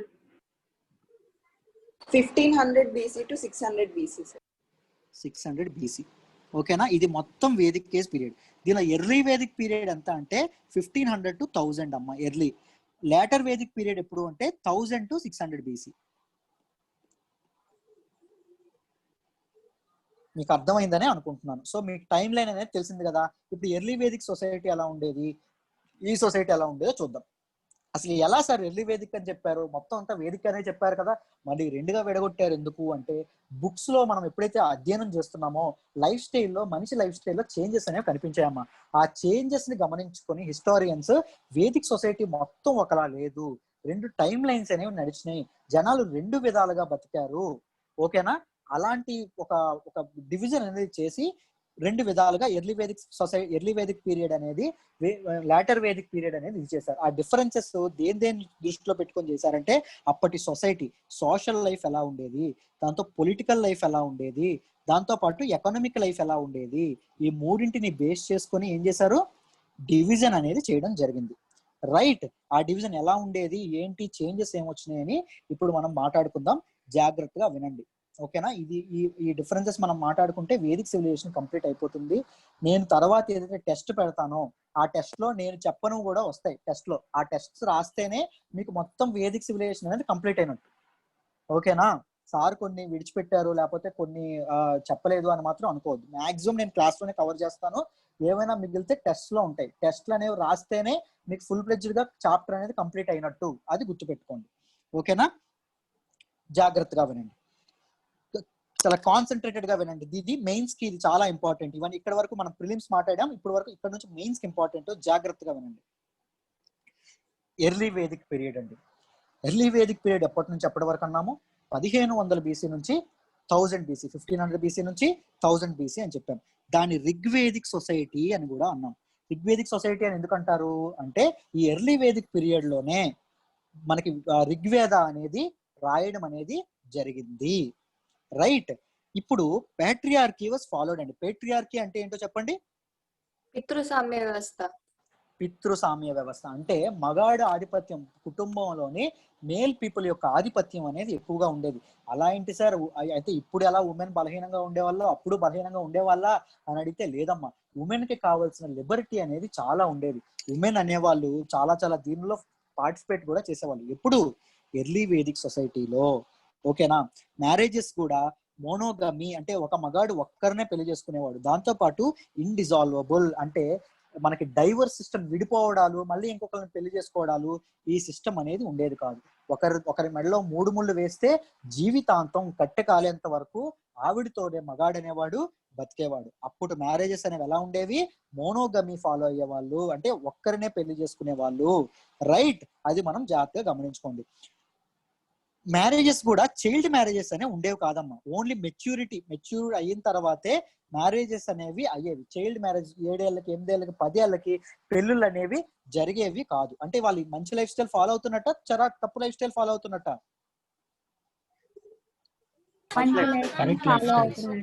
Correct life style follow అవుతున్నారు.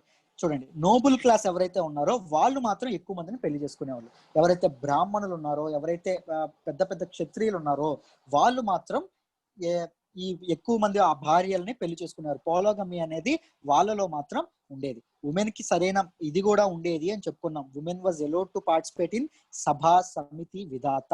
ఉమెన్ అనే వాళ్ళకి సభ అంటే విలేజ్ సభలు ఏవైతే ఉంటాయో, గ్రామ సభస్, వాటిల్లోని సభా సమితి ఫోక్ సభల్లోని కానీ వీటిల్లో కానీ ఉమెన్ కి సరైన ఆపర్చునిటీస్ అనేవి ఉండేవి. అంటే డెసిషన్ మేకింగ్ లో కూడా ఉమెన్ అనేవాళ్ళు పార్టిసిపేట్ చేసేవాళ్ళు. ఎందుకు అంటే ఎర్లీ వేదిక్ పీరియడ్ లో ఏం నమ్మేవాళ్ళు అంటే ఆడవాళ్ళకి ఎక్కువ మెచ్యూరిటీ లెవెల్స్ ఎక్కువ ఉంటాయి మగాళ్ళ కంటే, వాళ్ళు ఎక్కువ బాగా ఆలోచించగలుగుతారు అని చెప్పి early Vedic period, early Vedic సొసైటీలో బాగా ఉండేవాళ్ళు. దాంతోపాటు it's simple and liberal society. చాలా స్వేచ్ఛగా, చాలా సింపుల్ గా జీవితం అనేది హాయిగా గడిపేవాళ్ళండి. ఓకేనా. విధాత అనేది ఒకసారి యూపీఎస్ లో అడిగాడు, విధాత అంటే ఏంటి అని. This earliest folk assembly of ఆరియన్స్. ఆరియన్స్ అనే వాళ్ళు గ్రామాల్లో ఎప్పుడైనా అసెంబ్లీస్ ఏవైతే క్రియేట్ చేసుకునే వాళ్ళో ఎంటర్టైన్మెంట్ కోసం కానీ, డెసిషన్ మేకింగ్ కోసం కానీ, ఇది సభాస్ ఇది చేసుకునే వాళ్ళు, వాటిని విధాతాస్ అంటాము. ఋగ్వేదాలు అది ఎన్నిసార్లు మెన్షన్ చేయబడిందంటే 122 సార్లు మెన్షన్ చేయడం అనేది జరిగింది. ఇది చూడండి. విడో రీమ్యారేజెస్ కూడా దీనిలో ఉండేదండి. విడో రీమ్యారేజ్ అంటే ఎవరైతే భర్త చనిపోతారో వాళ్ళకి తిరిగి పెళ్ళిళ్ళు అనేవి తిరిగి ఇది కూడా ఎర్లీ వేదిక్ పీరియడ్ లో జరిగేది. చూసారా, చైల్డ్ మ్యారేజెస్ లేవు, ఉమెన్ కి ఈక్వల్ ఆపర్చునిటీస్ ఉన్నాయి, విడో రీమ్యారేజెస్ జరిగాయి. ఎంత అద్భుతమైన సొసైటీ ఒకప్పుడు నడిచిందో చూడండి. Right, women were given equal opportunities. ఇప్పుడే మనం మాట్లాడుకున్నాం, సమాన మగాళ్ళతో పాటు సమాన అవకాశాల్లో పాల్పంచుకునే వాళ్ళు.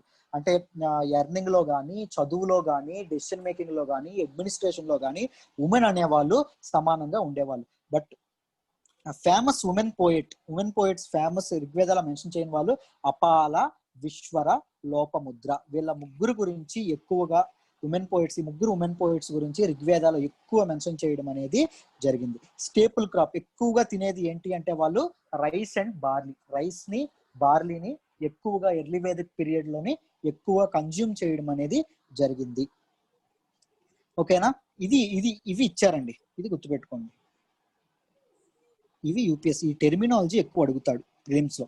రైస్ అనే దాన్ని ఏమంటారు, ఆరియన్స్ ఏమని పిలిచేవాళ్ళంటే రిహి లేదా తాందూల్ అంటారండి. రిహి లేదా తాందూల్, ఇవన్నీ మెమరైజ్ చేయాలి, తప్పదు. బార్లీని ఏమంటారు, యవా అంటారు. ఈ రెండింటిని దీస్ ఆర్ స్టేపుల్ కప్స్. ఎక్కువగా కన్జ్యూమ్ చేసేవాళ్ళు, ఎక్కువగా అగ్రికల్చర్ లో కూడా ఫాలో అయ్యేవాళ్ళు. అయితే ఒకప్పుడు డబ్బు ఉండేది సార్. మనిషి యొక్క సంపదని, ధనాన్ని ఎలా కొలిచేవాళ్ళు అని అనుకుంటే, కౌస్. నాకు ఒక నెంబర్ ఆఫ్ కౌస్ ఉన్నాయనుకోండి, నాకు ఎక్కువ ఆవులు నా దగ్గర, గోవులు అనేవి నా దగ్గర ఉన్నాయనుకోండి, నేను చాలా రిచ్. ఓకేనా. నా దగ్గర అందరికంటే ఎక్కువ రిచ్, ఎక్కువ గోవులు అనేవి ఉన్నాయనుకోండి, నా పేరు ఏమవుతుంది, గోమత్ అనేవాళ్ళు. ఇప్పుడు ఎక్కువ డబ్బులు ఉన్నాయనుకోండి, పల్లెటూరులో, మీకు సిటీస్ లో అనరు, పల్లెటూరులో ఎక్కువ డబ్బులు ఉండే వాళ్ళని ఏమంటారో తెలుసా, ఆయన శ్రీమంతుడయ్యా అంటారు. ఏమంటారు, ఆయన శ్రీమంతుడయ్యా అంటారు. బట్ అప్పుడు ఏమనేవాళ్ళు, వెల్దీ పర్సన్ కి గోమత్ అనేవాళ్ళు. గో అంటే ఏంటి, ఆవు అంటారు. Most important form of wealth ఏంటి మనకి ఎర్లీ వేదిక్ పీరియడ్ లో, కవ్వండి. ఓకేనా. పీపుల్ ఏం ధరించేవాళ్ళు ఎక్కువ అంటే బోత్ కాటన్ అండ్ వూల్ తో చేసిన వస్త్రాలను ధరించేవాళ్ళు. పత్తి లేదా ఉన్నితో తయారు చేసిన వస్త్రాలు అనేవి పీపుల్ అనేవాళ్ళు ధరించేవాళ్ళు. Right. I think it makes sense right. Entertainment వాళ్ళకి హ్యాపీగా ఎంటర్టైన్మెంట్ రీక్రియేషన్ కి హ్యాబిట్ ఏముండేది, వాళ్ళకి ఏమి ఎక్కువ ఫాలో అయ్యే వాళ్ళంటే హార్స్ రేసింగ్ ఎక్కువ చెప్పాం. ఆరియన్స్ అనే వాళ్ళు హార్సెస్ ని అంటే గుర్రాలని ఎక్కువగా వాడేవాళ్ళు అని మనం చెప్పాం. హార్స్ రేసింగ్ ఒకటి, చారియట్ రేసింగ్ అంటే రథాల పందాలను కూడా ఎక్కువ వాడేవాళ్ళు, డాన్స్ కూడా ఎక్కువ చేసేవాళ్ళు, గ్యాంబ్లింగ్, పాచికలు అనేవి ఉంటాయి చూసారా మహాభారతాల్లో మనం మాట్లాడుకునే ఉంటాం పాచికలు. ఈ పాచికలు కూడా ఎక్కువగా వాడి గ్యాంబ్లింగ్ కూడా ఆడేవాళ్ళు, జోదం కూడా ఆడేవాళ్ళు. ఓకేనా. Ritual drink, exactly dice. Ritual drink అంటే మీకు తెలిసే ఉంటుంది, కొన్ని మనం రిచువల్స్ ఫాలో అవుతాం. శ్రీరామనవమి రోజు పానకం తాగుతాం, రైట్. నాట్ మత్తు పదార్థాలు కాదు.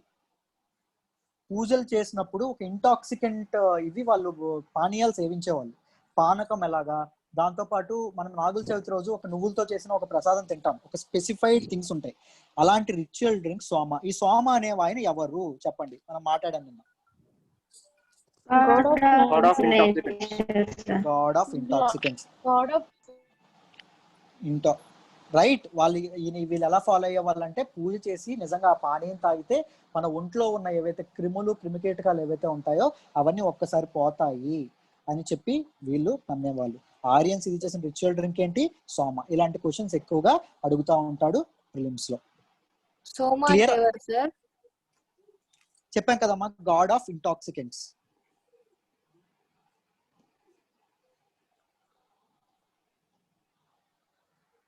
I hope it is clear. Excuse me, ఒక్క నిమిషం.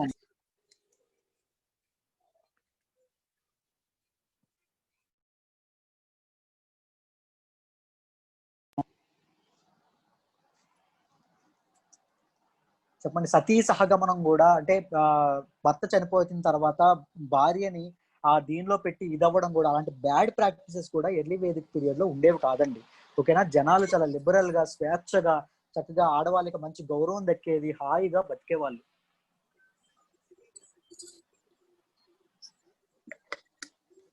మీకు నచ్చిందా early Vedic period life style? నచ్చిందా మీ అందరికి? నచ్చింది సార్. బాగుంది సార్. ఓకే.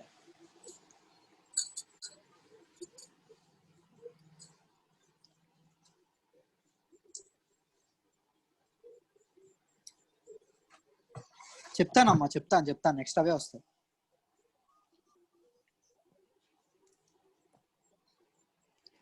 అయితే లేటర్ వేదిక్ సోషల్ లైఫ్ ఎలా ఉండేదో చూద్దాం.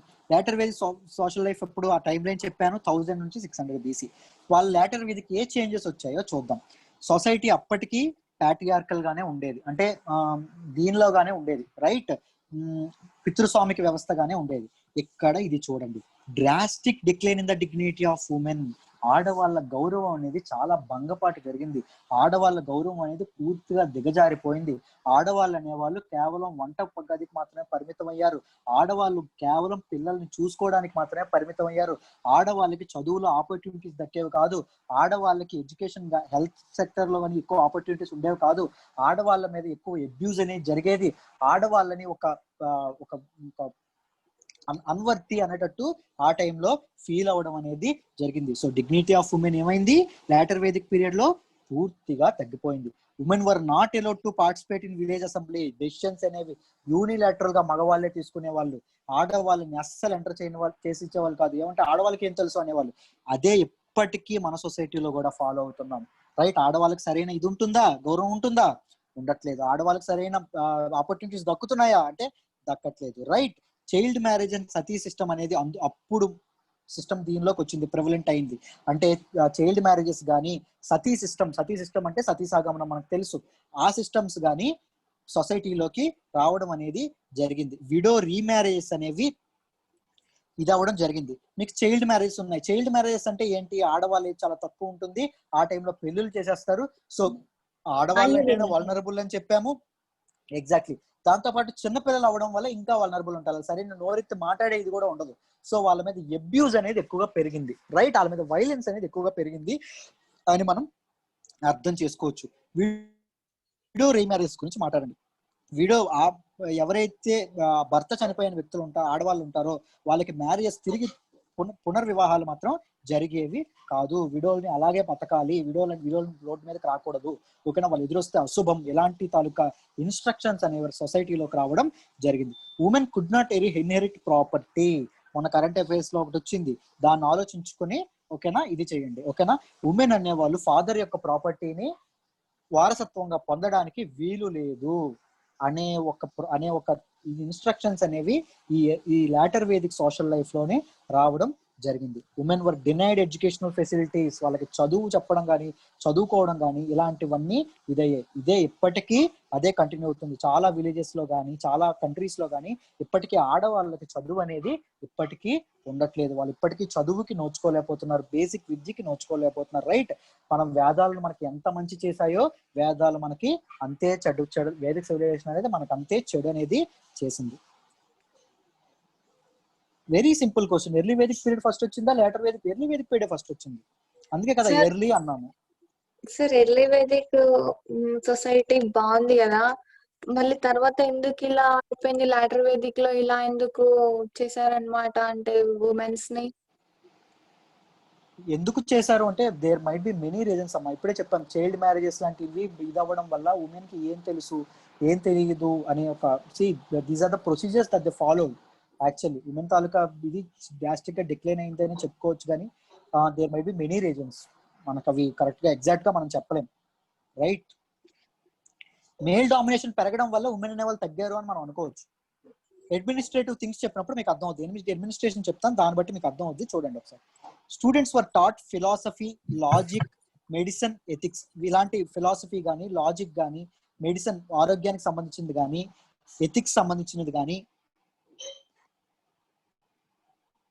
వీటి గురించి స్టూడెంట్స్ అనేవాళ్ళు బాగా ఇదయ్యేవాళ్ళు.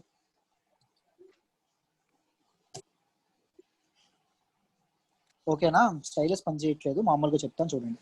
న్యూ క్రాప్, వాళ్ళకి కొత్త క్రాప్ అనేది, ఫస్ట్ క్రాప్స్ ఏముండేవి, ప్రెవలెంట్ క్రాప్స్ ఏముండేవి, రైస్ అండ్ బార్లీ ఉండేవి. ఇప్పుడు కొత్త క్రాప్ ఏదొచ్చిందని చెప్పాము, వీట్ అని వచ్చిందని చెప్పాము. వీటిని ఆరియన్ లాంగ్వేజ్ లో ఏం పిలిచారు అంటే గోధుమ అని పిలిచారు. మనం తెలుగులో కూడా గోధుమలు అంటాం కదా, గోధుమ అని పిలవడం జరిగింది. రైట్, ఒక్క నిమిషం. అయితే చూడండి, common drinks, transport of goods, బిపాత అనే వాహనం మీద ట్రాన్స్పోర్ట్ ఆఫ్ గూడ్స్ అనేవి that is a kind of vehicle అని మనం అనుకోవచ్చు. ఓకేనా, టూ వీల్డ్ వెహికల్ అని కూడా మనం అనుకోవచ్చు. కామన్ డ్రింక్స్ ఏవైతే ఉన్నాయో అవి సోమ అండ్ సుర. ఈ సుర అనేది ఇందాక ఎవరో చెప్పారు, మత్తు పానీయం అనేది సుర, సోమ అనేది రిచువల్ పానీయం. ఓకేనా, రిచువల్ డ్రింక్ అనేది సోమ, సుర అనేది ఏంటి, మత్తు పానీయం. అది మనం సురాపానము అంటాం, అది మనం గుర్తుపెట్టుకోవాలి. ఆర్నమెంట్స్ ఏవైతే ఫాలో అయ్యేవాళ్ళో, ఒకప్పుడు ఆర్నమెంట్స్ సింపుల్ లైఫ్ స్టైల్ బతికే వాళ్ళు, ఇప్పుడు ఆర్నమెంట్స్ అనేవి వచ్చాయి. గోల్డ్ అండ్ సిల్వర్ అనేవి ధరించడం, లావిష్ లైఫ్ స్టైల్ అనేది బతకడం కూడా స్టార్ట్ అయింది. Caste system rigidly followed. మనకి ఎర్లీ వేదిక్ పీరియడ్ లో క్యాస్ట్ సిస్టమ్ ఉండేది కాదా సార్ అంటే, క్యాస్ట్ సిస్టమ్ బేసిక్ గా ఉండేది. కానీ ఒకప్పుడు ఎలా ఎర్లీ వేదిక్ పీరియడ్ లో ఎలా ఉండేది అంటే, బ్రాహ్మణుడు అనేవాడు బ్రాహ్మణ్ 4 క్యాస్ట్లు ఉన్నాయి. 4 క్యాస్ట్ల దగ్గర ఆక్యుపేషన్ ఏంటంటే, బ్రాహ్మణుడు అనేవాళ్ళు ఏం చేయాలంటే సొసైటీలో ధర్మాన్ని కాపాడాలి, బుద్ధి చెప్పాలి, జ్ఞాన హితబోధలు చేయాలి. క్షత్రియుడు అనేవాడు ఏం చేయాలి, సొసైటీని కాపాడాలి, తన కింద ఉన్న వాళ్ళని కాపాడాలి. వైశ్యులు ఏం చేయాలి, బిజినెస్ ని కానీ ట్రేడ్ ని కానీ చూసుకోవాలి. శూద్రులు ఏం చేయాలి, పైన వాళ్ళకి ఏవైతే అవసరాలు ఉన్నాయో ఆ అవసరాలన్నీ తీర్చిపెట్టాలి, సర్వీసెస్ అనేవి వాళ్ళకి ఇవ్వాలి. ఇది ఒక ఆక్యుపేషన్. కానీ ఎర్లీ వేదిక్ పీరియడ్ లో ఎలా ఉండేదంటే, ఇలా క్యాస్ట్ సిస్టమ్ ఉన్నప్పటికీ శూద్రుడు అనేవాడు చదువుకోవచ్చా అంటే చదువుకోవచ్చు, వైశ్యుడు అనేవాడు రాజ్యాన్ని పాలించొచ్చా అంటే పాలించవచ్చు. ఎవరు క్యాస్ట్ సిస్టమ్ గా విడిపోయినప్పటికీ ఎవరు ఏ పైన చేసే ఒక స్వేచ్ఛ, ఫ్రీడమ్ అనేది ఉండేది. కానీ లాటర్ వేదిక్ పీరియడ్ లో ఏమైందంటే ఆ స్వేచ్ఛ అనేది పోయింది. బ్రాహ్మణులు కేవలం బ్రాహ్మణులు మాత్రమే చదువుకోవాలి, క్షత్రియులు మాత్రమే చదువుకోవాలి, వైశ్యులు మాత్రమే బిజినెస్ చేయాలి. శూద్రులు ఎప్పటికీ చదువుకి అన్నింటికి దూరం అయ్యి పైన వాళ్ళకి బానిసత్వం చేసుకుంటూ సేవలు చేసుకుంటూ ఉండాలి. రైట్, అందరికీ అర్థమైందనే అనుకుంటున్నాను.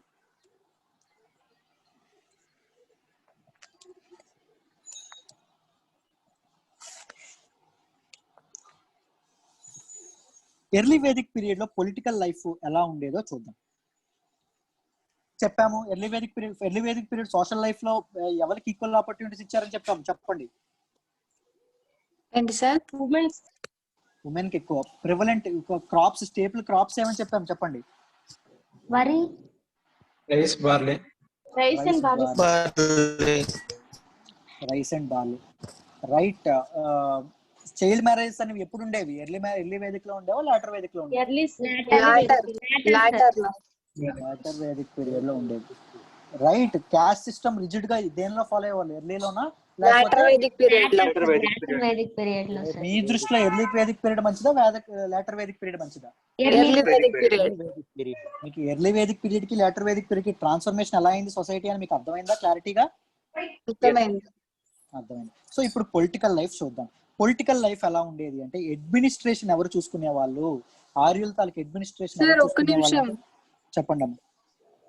సార్ లాటర్ వేదిక్ పీరియడ్ లో శూద్రులు మాత్రమే చదవాలి, బ్రాహ్మణులు మాత్రమే చదవాలి, శూద్రులు మాత్రమే పనిచేయాలి అన్నారు కదా. మరి క్షత్రియులు ఇంకొకరు ఎవరు ఉంటారు కదా, వైశ్యులు, వాళ్ళు కూడా చదువుకోవచ్చు అమ్మా. ఓన్లీ శూద్రులకు మాత్రమే ఎడ్యుకేషన్ అనేది ఉండేది కాదు అందుబాటులో. శూద్రులు వైశ్యులు చదువుకోవచ్చా? చదువుకోవచ్చు. శూద్రులు వైశ్యులు కాదు, క్షత్రియులు వైశ్యులు.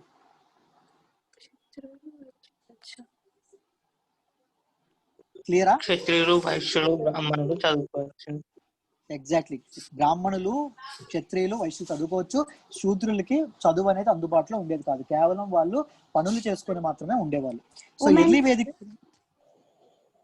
ఉమెన్ కి అస్సలు లేదమ్మా. ఉమెన్ వర్ డినైడ్, అస్సలు లేదు ఉమెన్ కి. బ్రాహ్మణులుగా పుట్టిన వంటింటికి మాత్రమే పరిమితం అవ్వాలి. రైట్.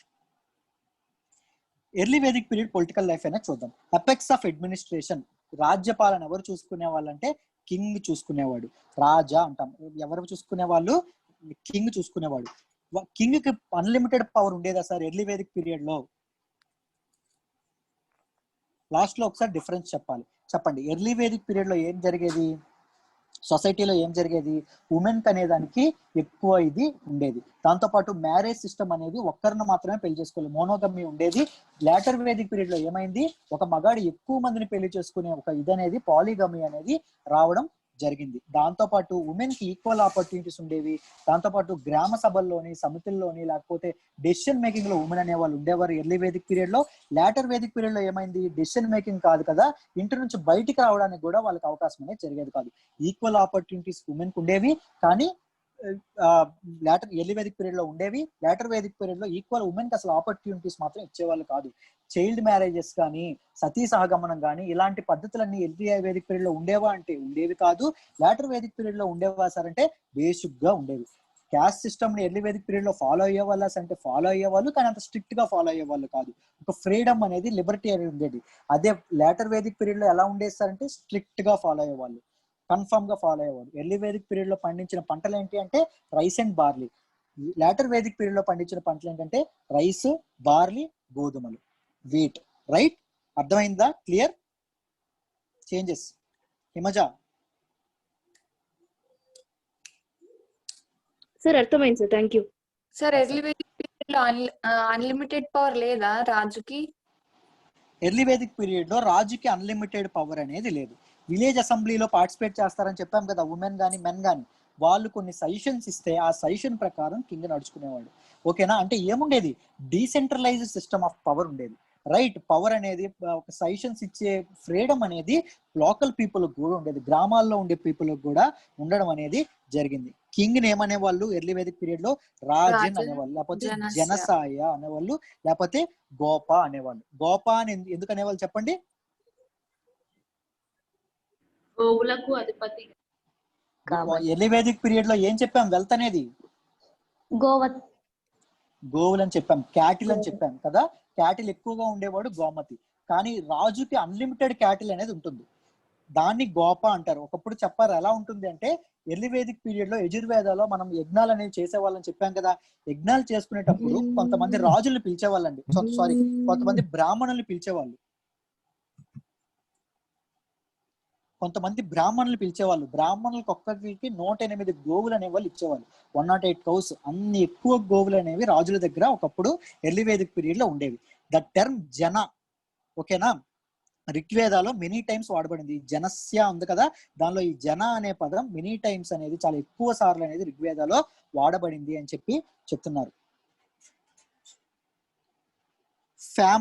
ఫ్యామిలీని ఎలా సంబోధించే వాళ్ళంటే కులాన్ని సంబోధించేవాళ్ళు. మనకి ఇంట్లో కూడా ఫ్యామిలీకి హెడ్ ఎవరు ఉంటారు? మన ఫాదర్ ఉంటారు, లేకపోతే మన గ్రాండ్ ఫాదర్ ఉంటే ఆయన ఫ్యామిలీకి హెడ్ అవుతారు. సో అలాగే మేల్ హెడ్ అనేవాళ్ళు ఉంటారు, ఆయన్ని కులపతి అనేవాళ్ళు. ఫ్యామిలీని కుల అనేవాళ్ళు, ఫ్యామిలీకి హెడ్ ఎవరైతే ఉన్నారో వాళ్ళని కులపతి అన్నారు. ఓకేనా? He's the adult male member of family, not గృహపతి, కులపతి. కులపతి అనేవాళ్ళు, right? The adult male member of family. ఫ్యామిలీలో ఎవరైతే అడల్ట్ మేల్ మెంబర్, మగవాళ్ళు ఎవరైతే పెద్ద ఉంటారో ఆయనే ఫ్యామిలీకి పెద్ద, కులాకి పెద్ద కులపతి అని చెప్తున్నారు. విలేజ్ నేమని పిలిచేవాళ్ళమ్మా గ్రామ్ అని పిలిచేవాళ్ళు. విలేజ్ నేమని పిలిచేవాళ్ళు గ్రామ్ అని పిలిచేవాళ్ళు. విలేజ్ ని ఎవరైతే పాలిస్తారో వాళ్ళని గ్రామిణి అని పిలిచేవాళ్ళు. విలేజ్ ని ఎవరు పాలిస్తారో వాళ్ళని గ్రామిణి అని పిలిచేవాళ్ళు. పురోహితులు వచ్చేవాళ్ళు, యజ్ఞయాగాదులు కానీ పూజలు చేయడానికి కానీ పురోహితులు వచ్చేవాళ్ళు. వాళ్ళకి గిఫ్ట్ గా, వాళ్ళకి దానంగా ఎవరెవరిని ఇచ్చేవాళ్ళంటే కౌస్, గోవుల్ని ఇచ్చేవాళ్ళు, ఉమెన్ ని కూడా ఇచ్చేవాళ్ళు. ఓకేనా? చెప్పండి, ఉమెన్ ఇచ్చి వివాహం చేస్తే ప్రీస్ట్ కి దాన్ని ఏ వివాహం అంటాం? చెప్పాలి. దైవ వివాహ అనేది ఎప్పుడు వేదిక్ పీరియడ్ లో ప్రివలెంట్ గా ఉండేది అని చెప్పి మనం మాట్లాడుకున్నాం already. The person in-charge of pasture land, దాన్ని ప్రజాపతి అనేవాళ్ళు. అంటే ఎక్కడైతే పచ్చిక భూములు ఉంటాయో, గోవులు అని చెప్పాం కదా, వెల్త్, ఆ వెల్త్ ని ఎవరైతే తినడానికి ఏవైతే భూములు ఉంటాయో ఆ భూముల్ని కాపలాదారుగా కొంతమంది ఉండేవాళ్ళండి. వాళ్ళని ప్రజాపతి అంటాం. వాళ్ళని ఏమంటామో ప్రజాపతి అని చెప్పి పిలిచేవాళ్ళు. That is a kind of occupation. అలాంటి ఒక వృత్తి కూడా ఉండేది, రైట్? అది మనం గుర్తుపెట్టుకోవాలి. ఐ హోప్ మీ అందరికి అర్థమైందని అనుకుంటున్నాను. ఇప్పుడు సార్ ఈ హోమాలు చేసిన బ్రాహ్మణులకు చెప్పండి అమ్మా. హలో సార్, సార్ ఈ హోమాలు చేసిన బ్రాహ్మణులకు ఉమెన్స్ ని ఇచ్చేవాళ్ళంటే అది ఇది ఎర్లీ వేదిక్ లో ఉండేది, లేటర్ వేదిక్ లో ఉండేది? బోత్, రెండింట్లోనూ ఉండేది. ఎర్లీ వేదిక్ లో ఉండేది, అది ఆ కాలంలో తప్పు కాదు. బ్రాహ్మణుడికి ఇచ్చి పెళ్లి చేస్తున్నాం అంటే ధర్మాన్ని ఫాలో అయిన అద్భుతమైన బ్రాహ్మణుడికి ఇచ్చి పెళ్లి చేస్తున్నాం అని చెప్పి అప్పుడు ఫీల్ అయ్యేవాళ్ళు తప్ప, ఒక బ్రాహ్మణుడికి మామూలుగా ఈ కాలంలో అయితే అది వియర్డ్ గా ఉంటది, ఆ కాలంలో తప్పు అయ్యేది కాదు, రైట్? ఉమెన్ కూడా యాక్టివ్ గా ఉండేవాళ్ళు. ఒక బ్రాహ్మణుని మేము పెళ్ళాడబోతున్నాం, మా లైఫ్ బాగుంటుంది అని చెప్పి ఉండేవాళ్ళు, కానీ ఉమెన్ వద్దు అనేటట్టు మాత్రం ఉండేవాళ్ళు కాదు. వాళ్ళ తాలూకా దీంతోనే అయ్యేది వివాహం, యాక్సెప్టెన్స్ తోనే అయ్యేది, బలవంతంగా అయ్యేది కాదు.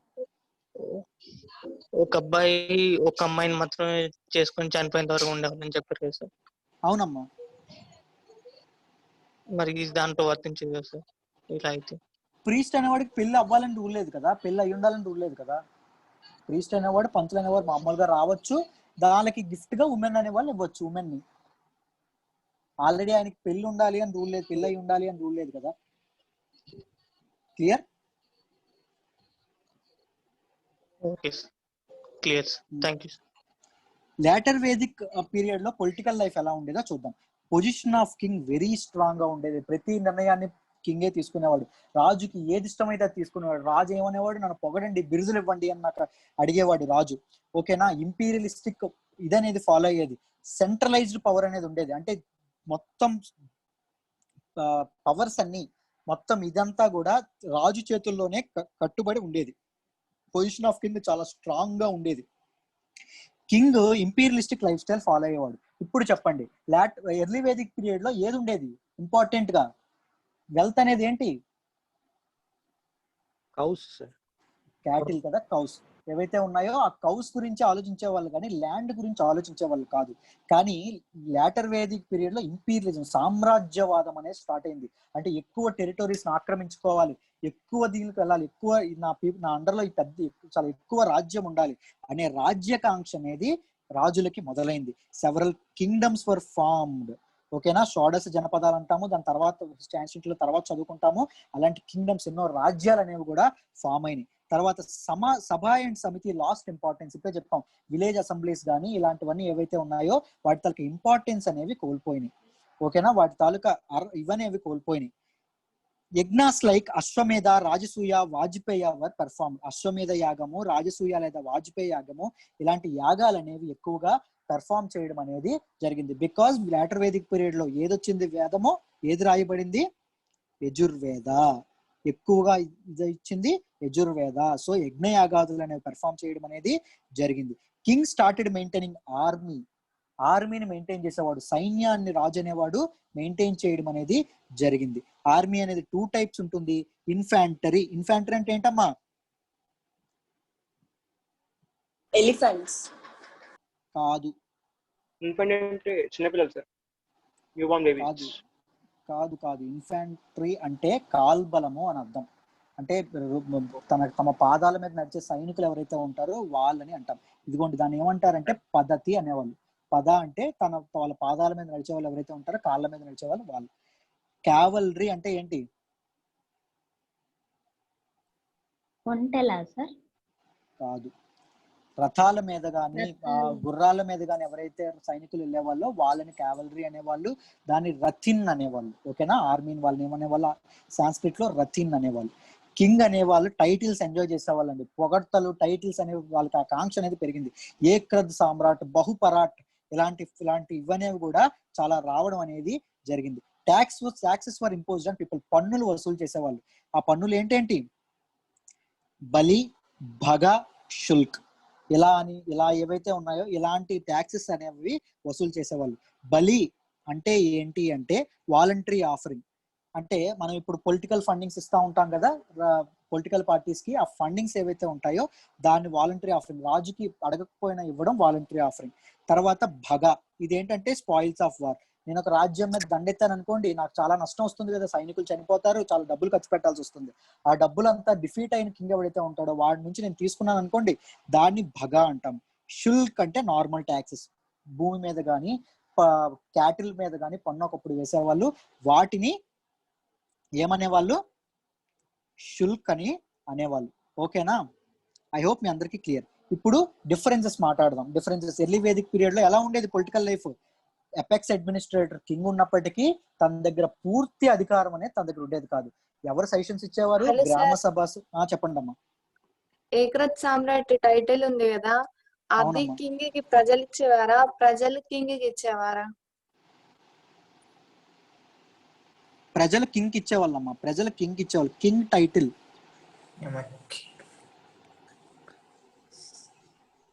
ఫైన్.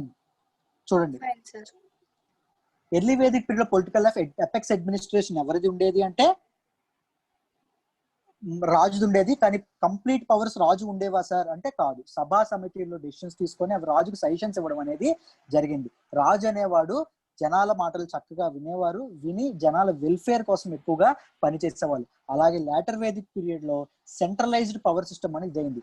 ఇంపీరియలిజం, సామ్రాజ్యవాదం అనేది పెరిగింది. రాజ్యాకాంక్ష, రాజ్యాన్ని విస్తరింప చేయాలనే కోరిక అనేది రాజుల్లో చాలా ఎక్కువగా పెరగడం అనేది జరిగింది. రాజులు టైటిల్స్ కూడా చాలా ఎక్కువగా ఎంజాయ్ చేయడం అనేది జరిగింది. ఎర్లీ వేదిక్ పీరియడ్ లో రాజులకి ఏమాత్రం ఆర్మీ ఉండేదా అంటే ఆర్మీ ఏమాత్రం ఉండేది కాదు. అదే మనకి లేటర్ వేదిక్ పీరియడ్ లో ఆర్మీ కూడా రావడం అనేది జరిగింది. ఎర్లీ వేదిక్ పీరియడ్ లో ట్యాక్సెస్ ఉండేవా అంటే ట్యాక్సెస్ ఉండేవి కాదు. లేటర్ వేదిక్ పీరియడ్ లో ట్యాక్సెస్ తప్పకుండా ఉండేవి. రైట్? మీ అందరికీ డిఫరెన్సెస్ అర్థమైంది అనుకుంటున్నాను. ఎక్కువగా అడిగేది ట్రాన్స్ఫర్మేషన్ అడుగుతాడు ఎక్కువగా. ఓకేనా? ఎలా ట్రాన్స్ఫర్మేషన్ అయింది, ఏ చేంజెస్ మీరు అబ్జర్వ్ చేశారని మెయిన్స్ లో అడుగుతారు.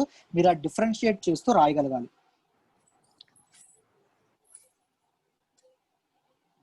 సార్ చెప్పండి అమ్మా. సార్ మీరు సభా సమితి అన్నారు కదా, దానికి రెండింటికి డిఫరెన్స్ ఏంటి సార్? సభ అనేది విలేజ్ అసెంబ్లీ అమ్మా. ఎక్కడైనా ఎవరి గ్రూప్ గా ఫామ్ అవుతారో అది సభ. సమితి రెండు. విధాత అంటే ఫోక్, అంటే క్యాజువల్ ఏవైతే ఆ సభ అనేది డెసిషన్ మేకింగ్ గ్రూపింగ్ మీటింగ్. సమితి అండ్ విధాత రెండు ఏంటి అంటే క్యాజువల్ మీటింగ్స్, అందరూ కలిపి కూర్చొని ఎంటర్టైన్మెంట్ చూడడం కానీ ఇలాంటివి ఏవైనా. అందులో కూడా ఉమెన్ ఎర్లీ వేదిక్ పీరియడ్ లో రాణించే వాళ్ళు, లేటర్ వేదిక్ పీరియడ్ లో వాటిలో ఎంటర్ చేసే వాళ్ళు కాదు. Right?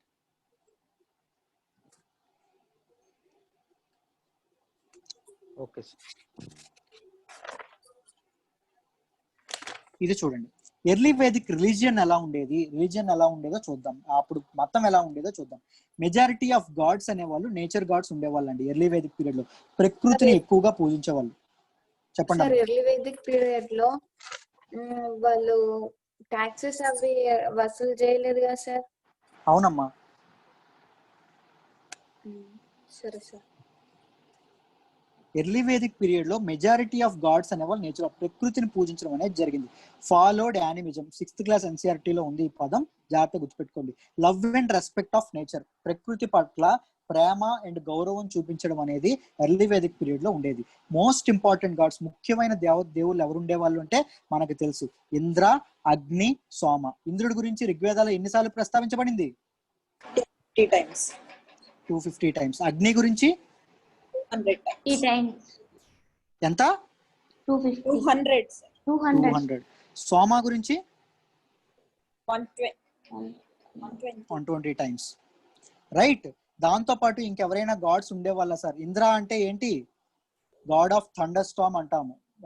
Is the reason why వర్షాలను కలెక్ట్ చేసే దేవుడు ఇంద్ర. అడ్మినిస్ట్రేషన్ కూడా ఉపయోగపడే దేవుడు, అడ్మినిస్ట్రేషన్, గాడ్ ఆఫ్ అడ్మినిస్ట్రేషన్ కూడా ఇంద్రుడే. అగ్ని అంటే ఏంటి? Is a medium. ఎవరైతే యజ్ఞం చేస్తారో అతనికి దేవుడికి మధ్యలో సాక్ష్యం, నేను పూజ చేస్తున్నాను అని సాక్ష్యం ఎవరైతే నిలబడతారో ఆయన అగ్ని. సోమ అంటే ఎవరు? పంటల ప్లాంట్ డిసీజెస్ కానీ టాక్సికెంట్స్ ఏవైతే ఉంటాయో ఆయనకి సంబంధించిన గాడ్ ఎవరు? సోమ. వాయు అనే ఆయన కూడా ఉండేవాళ్ళు విండ్ గాడ్, ఈయన కూడా పూజించేవాళ్ళు. చెప్పాను కదా, నేచర్ గాడ్స్ ఎక్కువగా పూజించడం జరిగింది. సూర్య అంటే, కొద్దిగా ఓపిక్గా ఇంకాసేపు వినండి, ఒక 10 minutes, ఎందుకంటే వేదిక్ సివిలైజేషన్ అయిపోతుంది, నెక్స్ట్ దానికి ఉండదు, ఇంకో చాప్టర్ మళ్ళీ మొదలు పెడదాం వేరేగా, ఓకేనా? అందుకోసం చెప్తున్నాను. వాయు అనేది ఎవరు? Wind God. సూర్య అంటే సన్ గాడ్, ఓకేనా? వీళ్ళని. ఉష అంటే గాడెస్ ఆఫ్ డాన్, అంటే సాయం సంధ్యవేళ ఏదైతే ఉంటుందో, ఉషా కిరణాలు అంటాం కదా, ఆ టైంలో ఉదయాన్నే కానీ సాయం సంధ్యవేళ ఏవైతే ఉంటాయో ఆ దేవత ఎవరైతే ఉన్నారో ఆ దేవతని ఉష అంటాము. గాడెస్ ఆఫ్ ఫారెస్ట్ ని అరణ్యయాని అంటాము. గాడెస్ ఆఫ్ ఫారెస్ట్ ని, అడవులకు సంబంధించిన దేవత ఎవరైతే ఉన్నారో ఆవిడని అరణ్యయాని అంటాము. మదర్ ఆఫ్ ఆల్ గాడ్స్, అందరి దేవతలకు తల్లి ఎవరు? అదితి అని చెప్తున్నాం. అందరి దేవతలకు తల్లి. ఇవన్నీ గుర్తుపెట్టుకోవాలి, మెమరైజ్ చేసుకోవాలి 100%, ఓకేనా? దాని తప్ప ఇంకొక మనకి ఇది లేదు. గాడెస్ ఆఫ్ డెత్ ఎవరు? నిరీటి, ఓకేనా? గాడెస్ ఆఫ్ డెత్ ఎవరు? నిరీటి. గాడ్ ఆఫ్ డెత్ ఎవరు? Yama. God of death Yama, right? ఇది గుర్తుపెట్టుకోండి. They didn't believe in idol worship and temple worship అండి. అంటే విగ్రహాలను పూజించడం కానీ టెంపుల్స్ కట్టించడం కానీ ఎర్లీ వేదిక్ పీరియడ్ లో ఫాలో అయ్యే వాళ్ళు కాదు. తాలూకా రిసోర్సెస్ కానీ ఎనర్జీని కానీ దీనికోసం ఉపయోగించే వాళ్ళు కాదు, ఓకేనా? ప్రకృతి ఏదైతే ఉందో, ఏదైనా పంట పండించే ముందు ఒక దండం పెట్టుకునే వాళ్ళు తప్ప ఐడియల్ వర్షిప్ అనేది చేసేవాళ్ళు కాదు. They didn't believe in concept of life after death, చనిపోయిన తర్వాత జీవితం ఉంటుంది అనే విషయాన్ని ఎర్లీ వేదిక్ పీరియడ్ లో, ఋగ్వేదిక్ పీరియడ్ లో ఎవ్వరు నమ్మేవాళ్ళు కాదు, ఓకేనా? క్లియరా? ఐడియల్ వర్షిప్ అంటే విగ్రహారాధన అంటాం. ఐడల్ వర్షిప్ విగ్రహారాధన అంటాం, నాట్ ఐడియల్ వర్షిప్, రైట్? విగ్రహాలను పూజించడం, ఇప్పుడు మనం ఎలా అయితే పూజిస్తామో అది అలా ఉండేది కాదు. సో లేటర్ వేదిక్ రిలీజియన్ ఎలా ఉందో చూద్దాం. లేటర్ వేదిక్ పీరియడ్ లో ఇంద్ర అండ్ అగ్నికి ఇంపార్టెన్స్ అనేది తక్కువైపోయిందండి. వాళ్ళిద్దరికి ఇంపార్టెన్స్ ఇవ్వడం తగ్గించారు.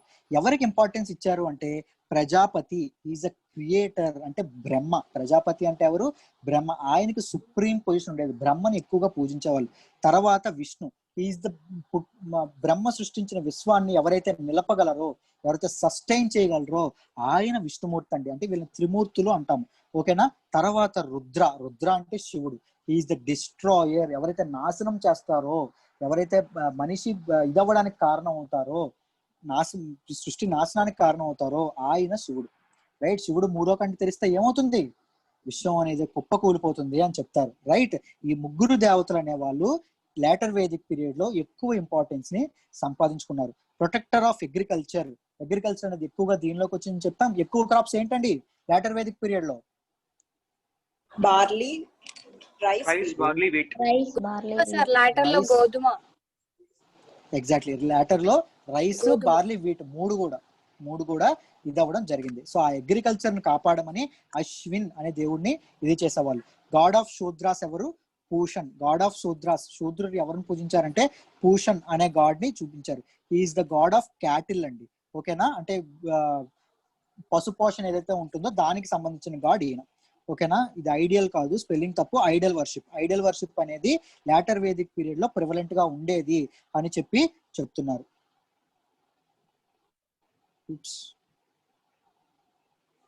కనిపిస్తోందమ్మా అందరికి?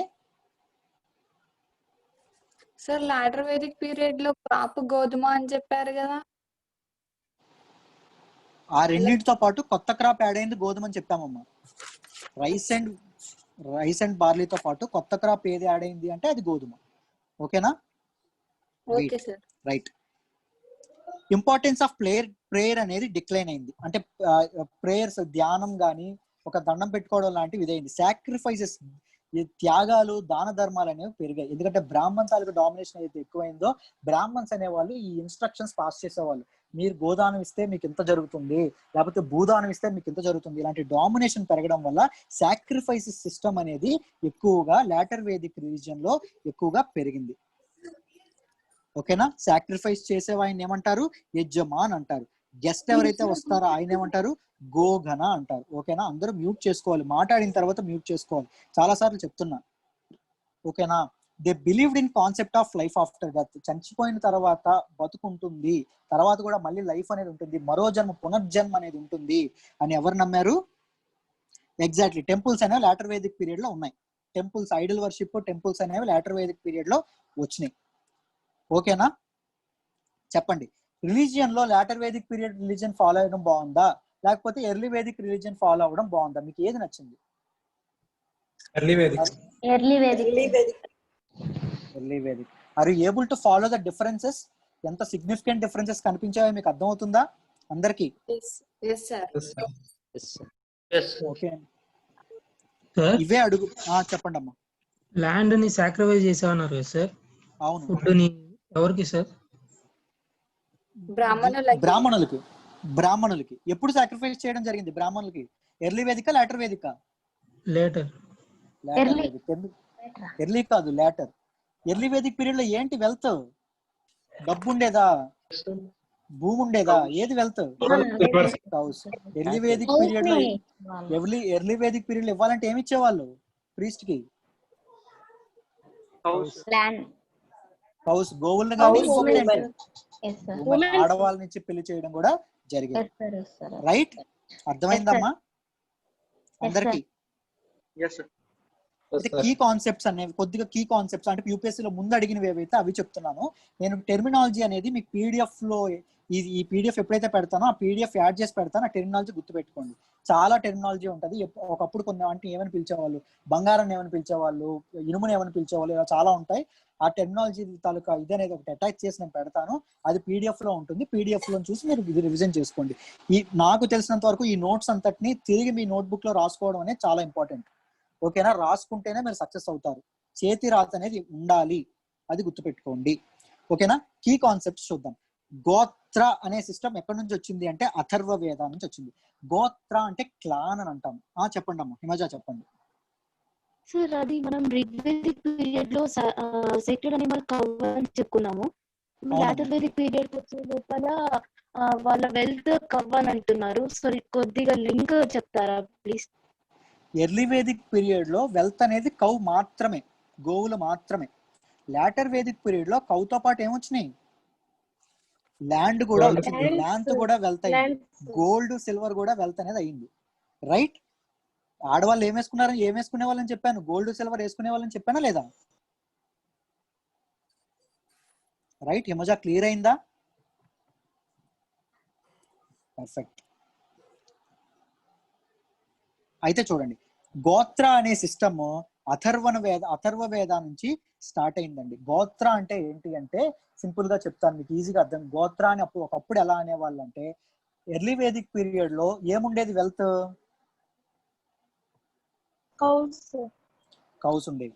నా దగ్గర కౌస్ ఉండేవి, నా దగ్గర కొన్ని ఆవులు ఉండేవి, హిమజ దగ్గర కొన్ని ఆవులు ఉండేవి, ఉషా దగ్గర కొన్ని ఆవులు ఉండేవి, మన జయంత్ దగ్గర కొన్ని ఆవులు ఉండేవి, లక్ష్మణ్ దగ్గర కొన్ని ఆవులు ఉండేవి, వంశీకృష్ణ దగ్గర కొన్ని ఆవులు ఉండేవి.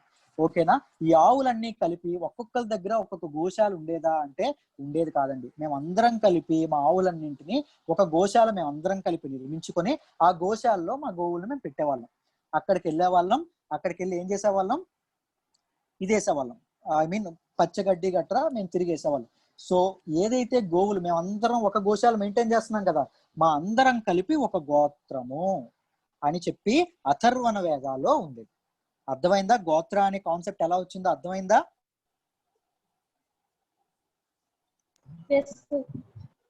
ఓకే. ఈ గోత్ర అనే కాన్సెప్ట్, సేమ్ గోత్రంలో మ్యారేజెస్ కూడా ఒకప్పుడు పాపంలా భావించేవాళ్ళు. సేమ్ గోత్రంలో ఉండే ఆడ మగలు ఎలా సొంత అన్నదమ్ములు అక్క అన్న చెల్లెళ్ళు అనేటట్టు భావించేవాళ్ళు. ఓకేనా?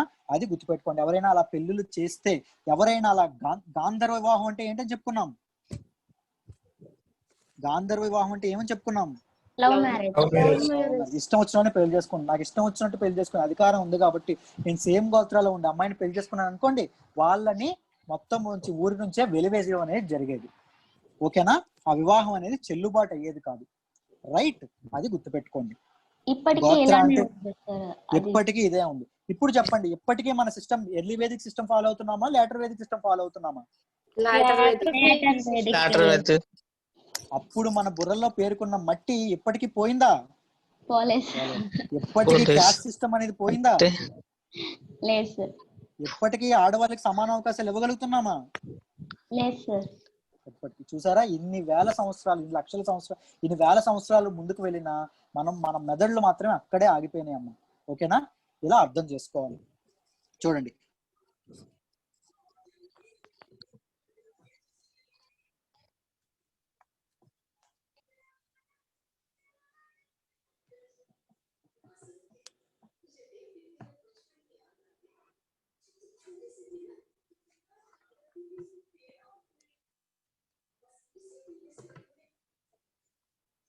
ఇది బృహదారణ్యక ఉపనిషత్తులో ఇదేంటి అంటే ఉపనిషత్తు నుంచి వచ్చింది అని చెప్పాను. ఇండియా ప్రెసిడెన్స్ ఓవర్ బ్రాహ్మణ అనేది ఐతర్య బ్రాహ్మణం అని చెప్పాను. బ్రాహ్మణులు ఏం చేస్తారని చెప్పాను, బ్రాహ్మణుల తాలూకు పని ఏంటని చెప్పాను.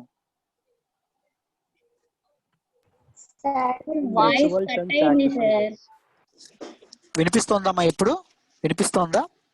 కాదు సార్, మీరు గోత్ర తర్వాత చెప్పింది మొత్తం కట్ అయింది. అవునా? ఓకే. ఇప్పుడు వినిపిస్తోందమ్మా? ఇప్పుడు వినిపిస్తోందా? ఇప్పుడు చూడండి, గోత్ర అనేది అథర్వణ వేద నుంచి వచ్చింది. గోత్ర అనేది ఏంటి వచ్చిందో తెలుసు మీకు, ఆల్రెడీ తెలుసు అని అది చెప్పాను కదా, విన్నారు. సంసార అనేది ఏంటంటే 4 phases ఆఫ్ లైఫ్ అని చెప్పాం. రైట్? 4 ఆశ్రమాస్ ఆఫ్ లైఫ్ అని చెప్పాం. అది దేని నుంచి వచ్చిందని చెప్పాం? బృహదారణ్యక ఉపనిషత్తు అని చెప్పాం. అది సంసార.